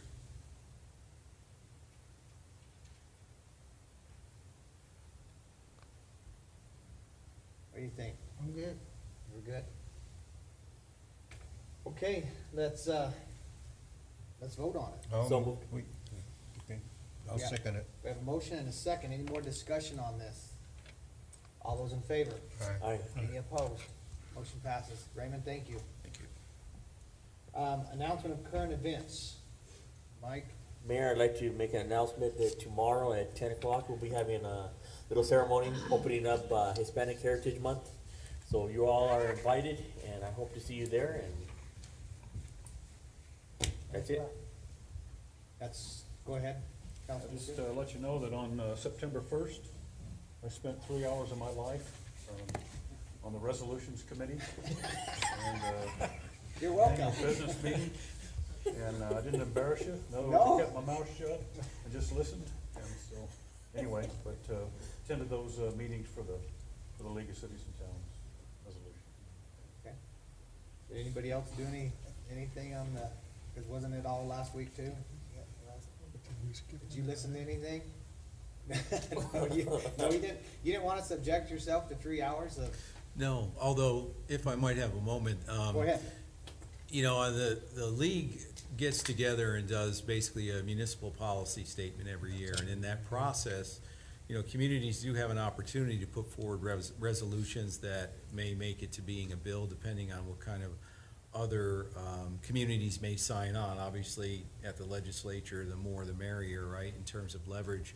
So I would encourage the council to consider some things that may impact us locally, and consider sometimes maybe we may want to think about putting some resolutions forward with them, or even co-sponsoring stuff that's being put forward by other communities, just in the event that if we do run into an issue that we want to bring there, we've been at the table and supporting other resolutions. Now, I don't know if we write in on that or not, but it is our conduit essentially to the state legislature, and obviously the league runs with that. So it's a worthwhile activity, but you have to go in, and again, you know, you don't necessarily do it just to do it, but there may be certain things that do impact our community that we could be part of or sign on to co-sponsor people putting forward resolutions that may eventually become a bill. That's something we've never done to the best of my knowledge, and it's something like you said, that there are probably things we need to take a look at, and there are time frames to submit that, and they've got committees that look at those areas and decide which ones are actually brought before the committee. You used to have to listen to about 100 of them. And Right. Now they limit it to 1 or 2 for each of the subcommittees that they have. But, yeah, we probably ought to put some thought into it ahead of time, and see if there are things, there may not be anything that we're concerned about. Well, even like the school becoming 4-year or something to that effect, which obviously they generate conversation on, but there may be other things. For example, like we had the public hearing this evening on annexation. In a past life, a little south of here, I was part of a movement to try to make some adjustments to the annexation process that dealt specifically with county island issues in Sierra Vista. And we actually made it to the floor. It didn't pass, but we gave it a good shot. And so again, I don't necessarily think that we have to, but certainly it's something we may want to consider. And if we can, you know, and maybe I should be more involved in that in terms of what that policy statement ultimately looks like. So we may even be able to sign on to other people's resolutions and then at least be part of the process. And then maybe in a future year, you cash that in and you maybe get somebody to support you on a different issue if it arises. Just some food for thought. Okay. Chief? Mayor, Council, very quickly, you probably may already have heard, but we are doing a groundbreaking for the new police department on September 24th. And I just want to publicly invite each one of you. I know it's going to be posted, but September 24th at 9 a.m., just a short groundbreaking ceremony there. And for your information, the construction company is already on site working, started today. So we don't even get a break ground first? They're actually bringing dirt in to build it up, so then you get a break. We have gold painted shovels and everything? All right, Chief, thank you so much. Manager, John, would you let us know about your pick? Oh, yeah. We went through a process. We did select an assistant city manager. We had several candidates. We went through 2 rounds of interviews, narrowing the field as we went, and then eventually we brought an individual down and basically gave him a tour of the city, and then I brought him over to meet with the management staff, and I kind of just brought him in and left him here. And I took off so I could see, well, how did he do with, you know, just being on his own and having a sense of presence and interacting with the management team. And for the most part, I got some pretty positive feedback. So he's a very skilled individual.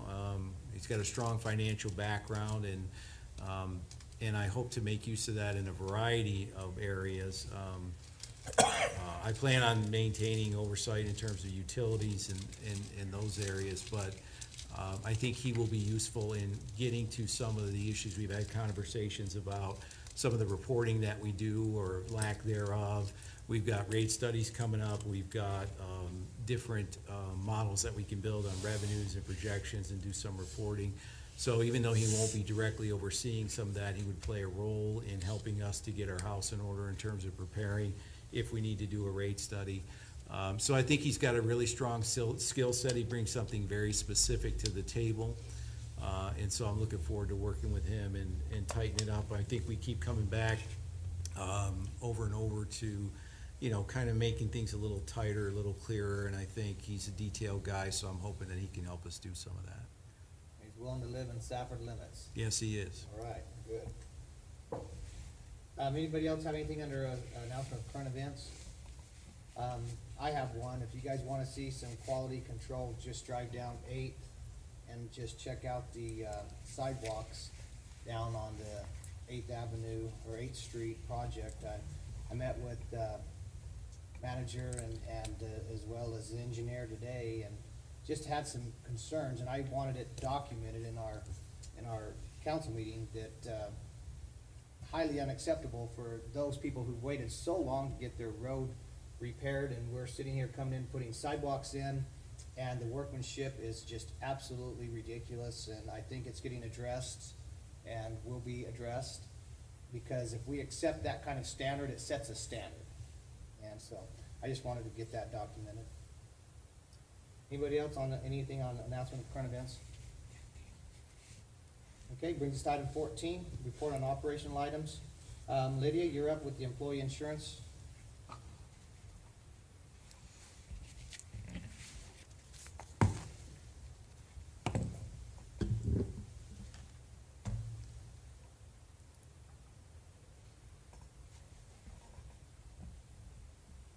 Good evening, Mayor and Council.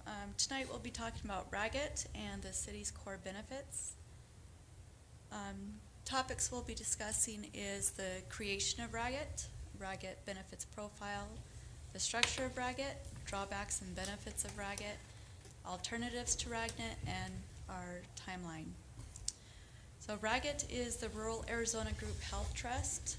It's a multi-entity employee benefits pool that was formed on July 1st, 2002. The first three founding entities were Parker, Winslow, and Holbrook, which had experienced large increases plus loss of control. They were looking to regain control over something that had become a frequent budget buster and sought to create an employee benefits home for smaller rural Arizona public entities. They were looking to avoid surprise or late renewals, rate changes, and benefit cuts from insurance companies. And currently there are 18 participating entities covering 935 employees. Ragged offers a wellness program targeting early detection of severe illness as well as chronic disease management. These things are items that drives claims and premiums. Currently offer 4 medical and prescription plans, 2 EPO with flexible spending accounts, 2 high deductible plans with health savings accounts, and Teledoc for telemedicine.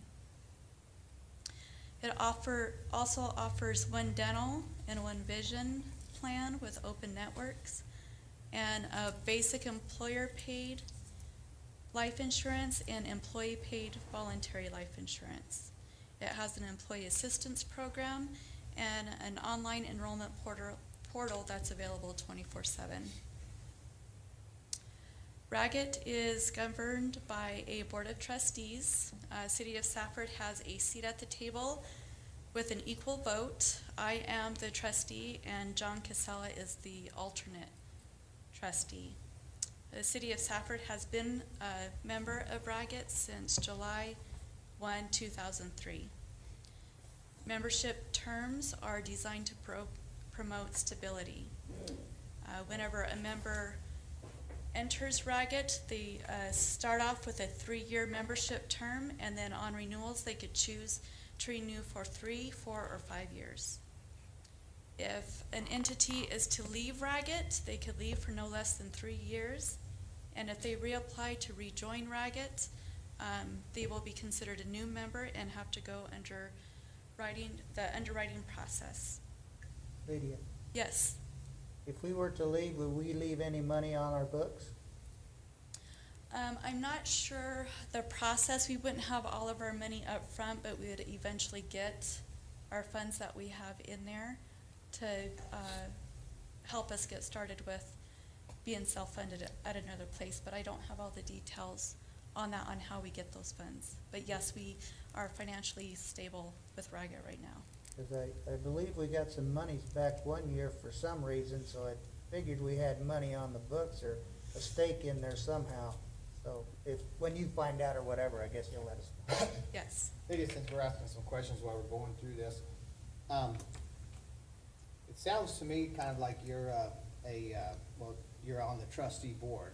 Yes. So it's almost like you're supporting Ragged. I'm a voting member of Ragged. So all of the cities and towns that are members of Ragged, the benefit design is created by the trustees, and we vote on how we want it. So I'm just one vote. The only reason why I'm saying that is it seems to me like Ragged should be the ones coming down here trying to entice us to stay with them instead of in-house doing it. Is that what we're kind of doing today, or are you just kind of giving us the breakdown of what Ragged does, which I still think Ragged should have been that one? Just to address that point, I asked Lydia to kind of roll out what Ragged was in the initial part of the presentation, just for an understanding issue, again, because we had some comments made, like at the work session where we were talking about this. So the point of the initial part of this is for us to understand where we are today and what that structure looks like and how those benefits work. So that's why there's a lot of Ragged material on the front end.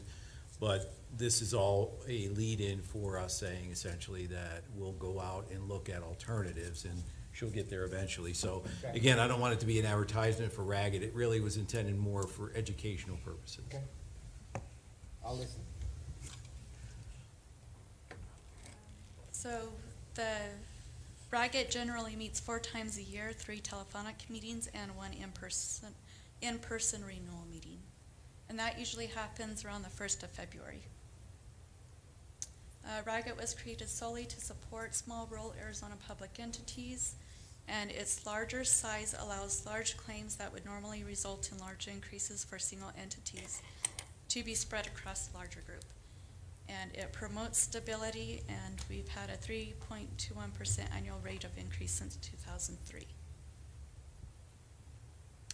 So some drawbacks of Ragged is we are locked into the vote of the trust. It's difficult for us to have our own benefit design, and we are currently unsatisfied with our vision plan, cost of insurance, claims processing, life insurance, and the wellness program. And we share others' claims experience. When you say we, you mean Safford or members? All cities and towns that are part of Ragged shares everybody's claims. No, I mean the things that are bringing us discomfort. That's with the city of Safford. That's just for us. Yes. That's what we're getting from our employees that we're dissatisfied with. Yes. So some benefits of Ragged is we are serviced very well by Aaron P. Collins and Associates, known as ECA. Administration by ECA is paid by the trust on a fee basis. They provide education, compliance, legal support, governance, and plan management is done very well, and it provides a package that would need to be sought out individually. For example, the third-party administrator for claims, wellness program, and the online portal. And we will have our own claims experience for regionals if we leave Ragged. So that's a pro and a con. So we are now seeking alternatives. The reason why we are looking is we are up for renewal at the end of this plan year. And it's a good time to inquire the market to make an informed decision whether we would leave or stay with Ragged. And it also gives us potential for new benefit offerings. Do you know of any other towns or cities that might be looking too, that we could, if we left, we could shoulder up with also? Is that part of what you might be looking into?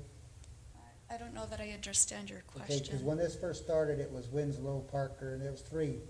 And now, so if we're dissatisfied and we're gonna look for somewhere else, is there any other cities and towns that are looking also that you're aware of? Yes, there are other cities and towns that are looking. I don't know who they are or what their decision's going to be. So, but if you identify them, will it help to group up with them if need be? I think we would just be creating another Ragged. And the point is to either stay with them or get out on our own. But it's not out of the question, okay? Just in case we get a better deal if there's 2 other towns or cities, just in case. I don't know that joining other entities with forming a trust like Ragged would be a good idea. No, ma'am, just if somebody else is looking and there's 2 other towns that we go into with an insurance, say, company, that it would help sweeten it for us, you know, the price. Just in case you hear somebody else is looking, you know, it's not creating a whole new thing. So our process and timeline as of this morning, we did get the RFP posted on the city's website, and we are advertising locally and in the Phoenix area. September 28th, we'll do the reading of bids, and October 1st, we'll do the interviews. Hopefully on October 22nd, we will do an award broker contract for you to vote on. And then the next few months, couple months, they would work on the benefit design and market pricing for us. So we would be able to come back in February with a discussion for vote whether we would stay or leave Ragged. that's all I have unless you have any questions. Lydia, when you did the RFP, the request for proposal, did you write that on your own, or did you use an outside entity to help write that? I wrote that on my own with help of looking at some of the past documents that we had, looking what was on the internet and how other people wrote it, plus of what I wanted out of a broker. And then our attorney, Mr. Sims, took a look at it as well. Because I know the bidding process. I know that if we want a cat excavator, we write a proposal for a cat excavator that excludes Kubota or whoever else is in the process of that. So we fine tune our proposal to meet what we want. And so I just want to make sure that you've done this proposal not necessarily seeking ragged, but yet straight across the board that, hey, everybody has a chance to bid on apples and apples. Yes, the scope of work was written based on what I wanted from a broker, looking completely separate from Ragged. And this doesn't benefit Ragged at all, your proposal? Oh, no. I mean, I want to see what's out there. And I've worked with other brokers, some locally, and I wrote it in a way that I want to see what's out there and how they would service us. Okay. Any other thoughts on insurance update? I like the 3.5%, average. Because those increases can be terrible. And I know that drawbacks from our employees was the cost of insurance. And once again, I'll just say it, I felt that the reason why the raises was to offset the cost of the insurance premiums. I really felt that we should have absorbed those, but nevertheless, we are where we are. And, insurance is not gonna go down, so it's gonna keep climbing. So I'm curious to see what's out there as well, see if we can't better ourselves. But once again, with that, anytime you buy insurance, everybody promises you here, but then when you finally sign on the dotted line, there's always a boost up. I've never ever had a chance to go down. I've only seen it increase slightly by, $100 or $200, but I mean, we're dealing with 100+ employees, so it'll change more than $100. Yeah, the first time signing on in a contract most likely would look good, but it's going to be the renewals that's going to get us. I just think, since 2003, if our rates have increased an average rate of 3.2%, I don't know that you could do any better than that anywhere else, just from a rate standpoint. The other concern I have is that, and I don't know what we're looking at, and I know you'll bring that back to us, but at least we have a vote. We're locked into what the other entities want to do, but if you get with a huge company, then we don't have a vote at that point, whatever that's worth. So in the past 17 years, Ragged only experienced double digits in rate increases twice. So that average of the 3.21% is very good. Where I work, we've averaged it every year, just to let you know. Well, and that's why we emphasize that in the presentation, because essentially, one of the things that you're gonna look at is where is our rate of increase relative to the market? That's one thing, right? So what's the cost to us over time? The other thing is going to be whatever that basket of benefits is that you want. Are there things that we can do better on in terms of what we get as a benefit, but what's the cost associated with that?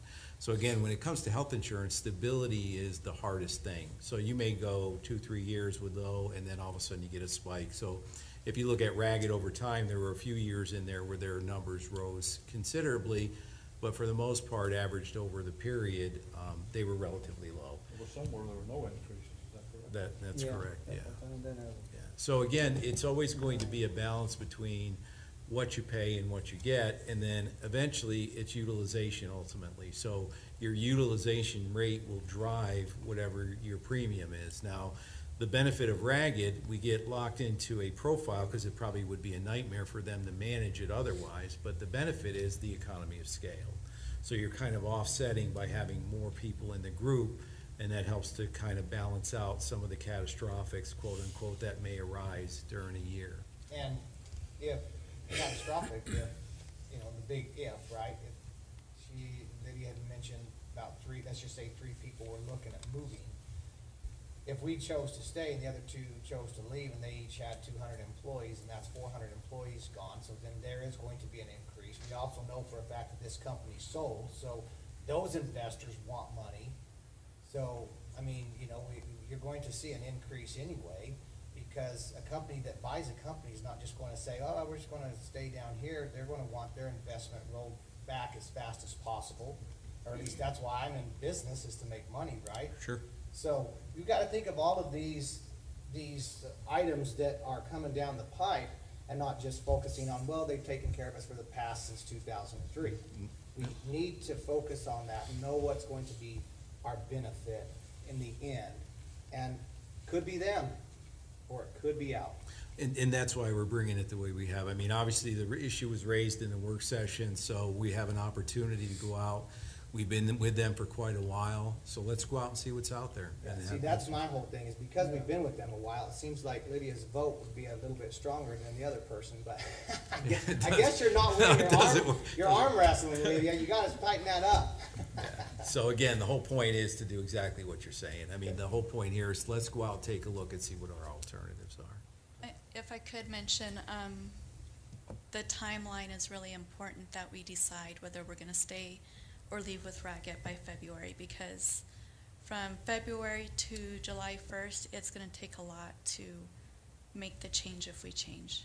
It's gonna be a huge impact on me and my staff. Lydia, you've addressed my concern, which is I wanted to make sure that you wrote the proposal, and we didn't seek outside advice, meaning Ragged. They actually said that they wouldn't help us at all through this process, except for, given our claims experience, that a new broker would need for the market pricing. And so I think that, you know, as long as you stay on top of this, and we've asked for this earlier, I mean, I've always been one, I don't wanna be that guy that changes, and then all of a sudden it rolls downhill, you know, but at the same time, you're addressing it, you're on top of it, you're gonna keep the timeline, you're gonna keep bringing us back the process and letting us know how it's coming and how it's doing, and you're the woman, okay? Best. All right. Thank you. Lot of pressure. I'm glad you're doing this too, because in the past, it come up to a week. You guys need to make a decision this week, because we're at the end of it now. Nobody gave us as much time to think about it as this, so I hope you've got enough time for all this craziness too. Yeah, I've made a change like this before, and it's not easy, and it takes time, and it seems like a long ways away, but it's gonna be here before we know it, so. And it affects you too. So I'll be looking for a vote on the 22nd. How you doctor it up and bring it to us. Thanks, Lydia. Security update, Sam?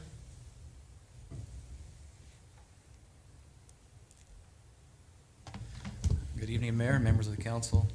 Last council meeting, I believe Councilman Lopez had brought up asking, you know, how we were doing with training our staff, and in particular with phishing emails and that type of stuff. And so just to let you know, the program that we use is called KnowBefore, and that's a program that we can use, that we utilize for training and sending out phishing emails that we can control on our side. And so this last phishing campaign we did, we cranked up the level of toughness on it, and what it does is it takes what's going on like in the world, or what's happening in our organization locally, and so it'll send out a phishing campaign or a phishing email, and they're all random. And so some of them were, you know, related to COVID, and some of them were related to, you know, they said something about HR changes and that type of stuff. And so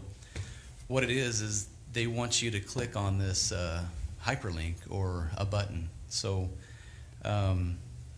this go-around was really tough, and out of 141 emails that we sent out, only 4 people clicked on it. So that was, it was very promising to me. I was very happy with that.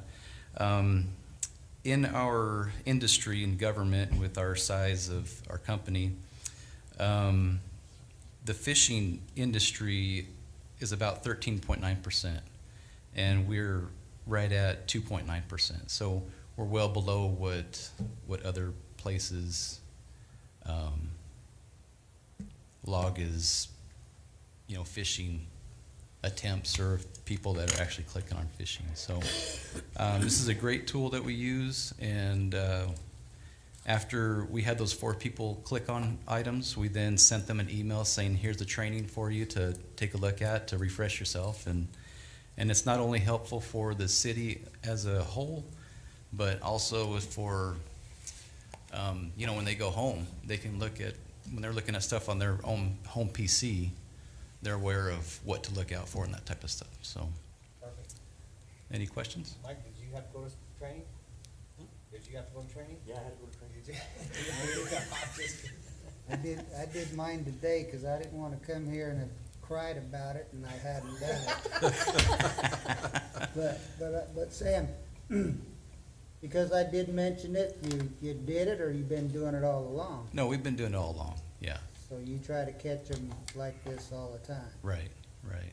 And So he's and we do trolling it, us. and we do it randomly. We don't let anybody know what's going on, because then they're like, oh, this is fishing. But it was nice to see how many people actually called us and said, this looks kind of screwy, or actually reported it in the email itself. So Yeah, I think I called the chief once and I think I have to be trained. I think I saw that. I didn't go. Okay. It must have all been us, because he's not mentioning that, no. no, it wasn't. So, all right, anything else? no, sir. All right, thank you. Councilman Lopez, thank you for that, and Sam as well, thank you. We're gonna have Dan, and Dan on the electric report. I did forget to mention on the announcement of current events that, Mr. Cassell, I do believe you're getting something together to get Councilman Hemphill on a go-around with the city, Yes. right? Yeah, And so I and- wanna extend that to any councilman that would like to go on that day too. We're not gonna work around your date, we're gonna work around Councilman Hemphill's date.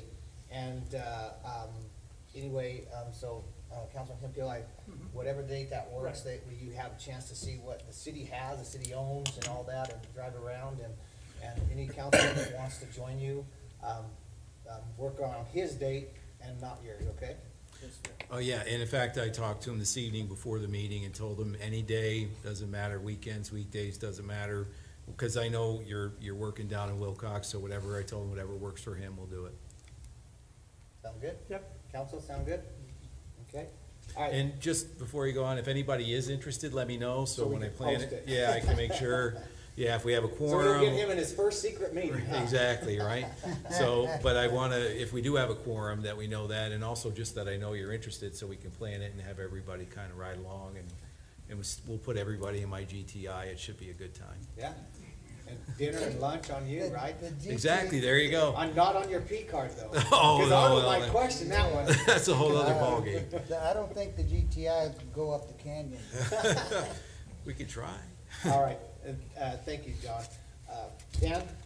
Mayor, council members, you haven't heard much from the electric division lately, so we wanted to kind of give you a recap of what we accomplished in 1920 fiscal. Our contracted projects that are completed was the 4th Street upgrade and the feeder upgrades, both by Gila Cutout Construction. And these were both projects to increase the conductor size for switching capabilities between our circuits. We also had Ron Cox Builders complete phase 2 of the substation block wall. That's the wall on the south side along the canal there. And we had Ward Construction build a storage building for our backyard machine just to keep it out of the weather. And our in-house projects, Rodney Barragan completed the merchant apprenticeship program. That's a pretty good accomplishment. It's a 4-year program, and we're really proud of him for that. Eric Wisman completed the 2nd year of the program. He's got 2 to go, and Dustin Seal completed 2,791 Blue Stake tickets I mean, if you do the math on that, if you divide the actual working days and that number of tickets, that's quite a few per day. Dustin's a busy guy. And we completed the Clance well rehab. That's just redoing the electrical in the building out there. And we completed the electrical connections for the new fuel tanks at the Mayak. The service crew completed 2,630 work orders. That's just daily routine work. Everything we do has a work order to it, and that's what we've done for the year. We responded to and resolved 139 trouble calls, replaced 38 reject poles, and installed 7 new poles. We installed 58 new electric services, completed 51 disconnects and 51 reconnects, and connected 3 new solar applications to the system. We have a total of 191 solar applications right now. We have how many? 191, Applicants? yes, That are currently- solar installations. Oh, that are getting it, okay. Yeah, that are already installed. That are already installed. Our peak demand was in July at 25.4 megawatts. Our low demand was in November at 4.9 megawatts. Our current allotment from SPA is 15 megawatts, and in spring of 2021, that allotment will increase to 19. The difference between peak demand and the allotment have been addressed through open market purchases in the day-ahead market. And recently, we authorized KR Saline to purchase peak power contracts for 2 years, and that would save us money because we won't be buying on the open market. We'll have a contract rate. Dan, on the 191 solar, what's your estimate, I hate to say the word loss, revenues by us, because, you know, I mean, we should support Go Green. But do you have that? I mean, do we even see it, or do they actually get a utility bill? Like, don't we have to have a standby fee for them? If I had to guess, I'd say overall, right now, maybe a megawatt. That we lose? Yeah. And we don't allow them to overproduce to put onto our grid? Correct. Because it's sized, right? Every unit has to be sized. They have to build to the size of their service centers. And we do offer, or they have to pay a standby fee. Yes. Or if not, we should have that adopted, right? We do. Okay, and what is that, $20, $30? I think it's about 10 for Oh, it's only residential. 10? Yeah. Now, does that truly cover your cost? Or would you like to see eventually that climb? No, nobody out there is running off a complete solar. They're buying our power too. Okay. But okay, so if they were running complete, okay. If they were running completely off a solar or off grid, there would still be a standby charge for a maintenance fee. Okay. But nobody's out there running off a complete solar. Okay. They're buying our power also. Okay.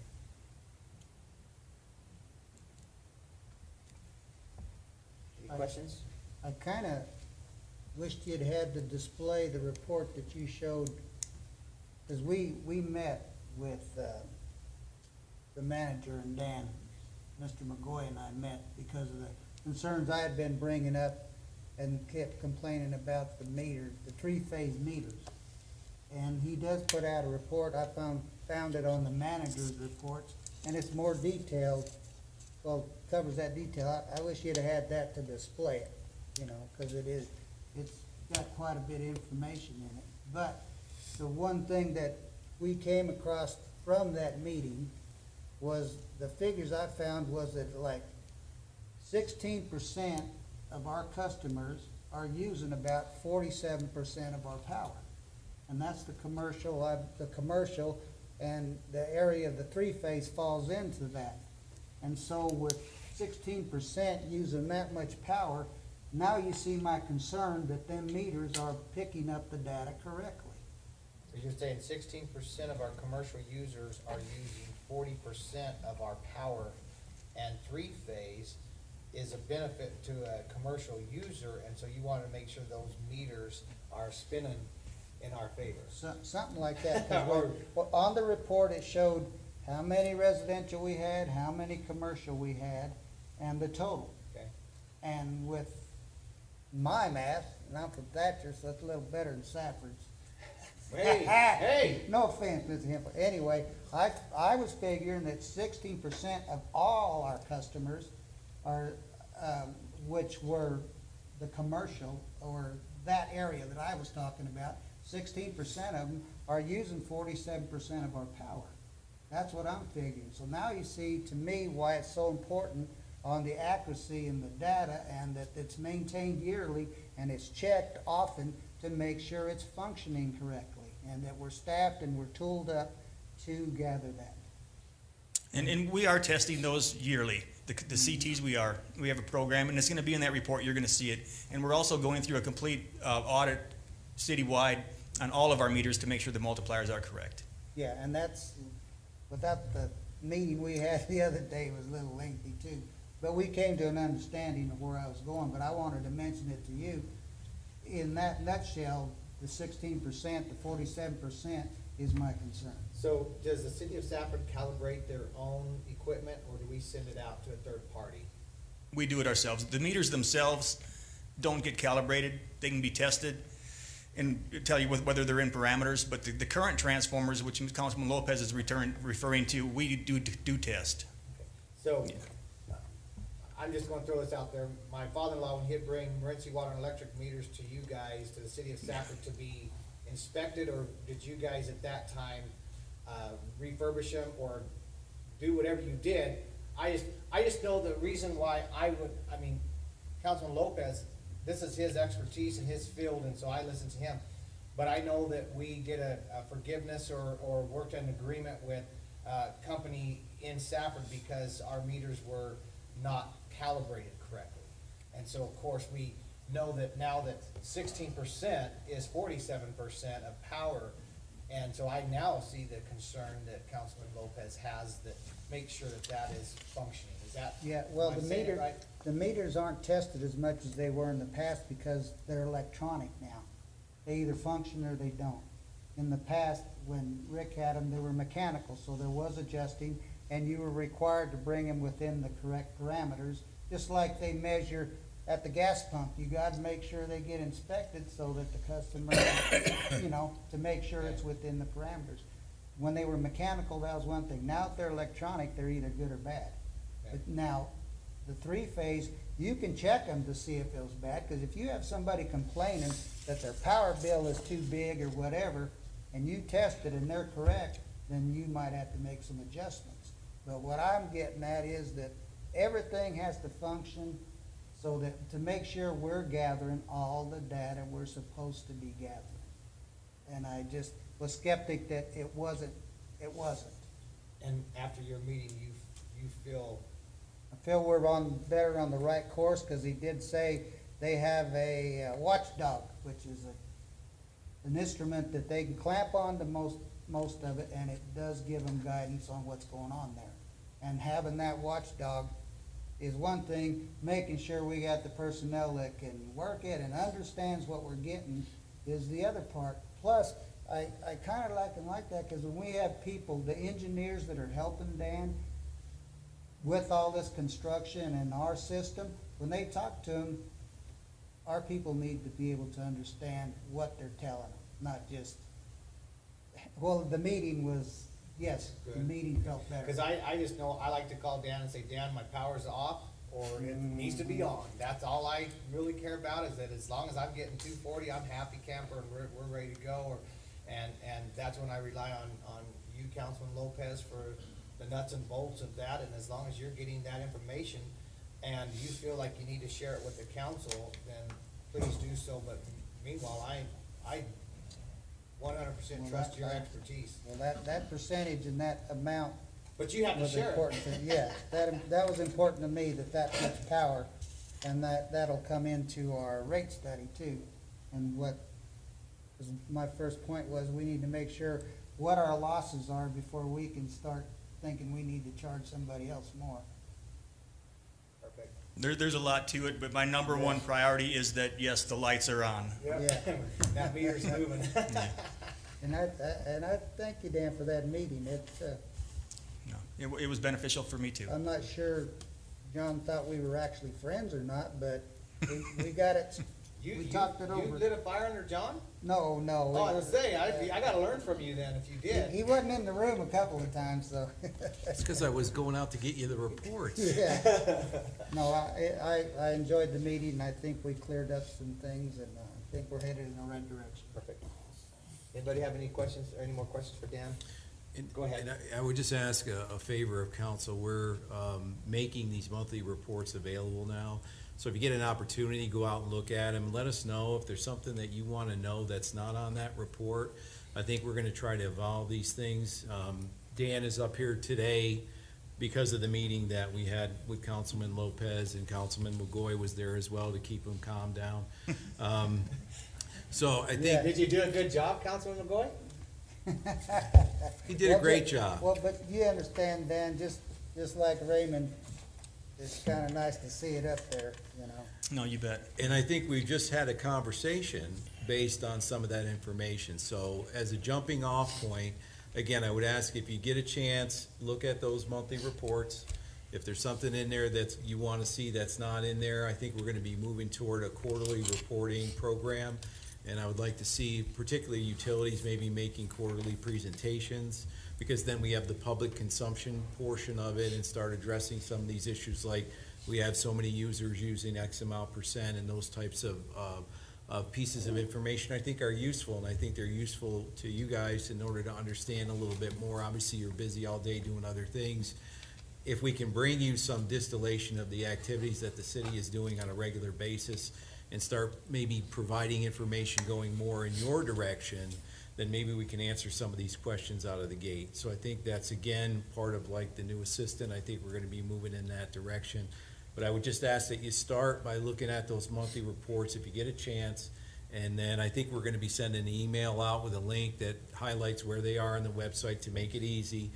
And if there's things there that you find informative, let me know. If there's things that aren't there that you would wanna know, let me know. And we'll begin to kind of evolve some of this stuff so that it's more in keeping with what you want to know.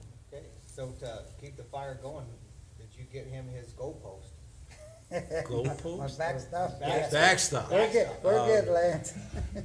We have the most backstops per capita in the United States. Oh, don't get on him fired up. All right, Dan, thank you. Thank you. Vice Mayor? I'll put water in the whole thing. It's time to go. We got a motion? Have one candy. Mike? Second? Second. All those in favor? Aye. Any opposed? Motion passes. Yeah.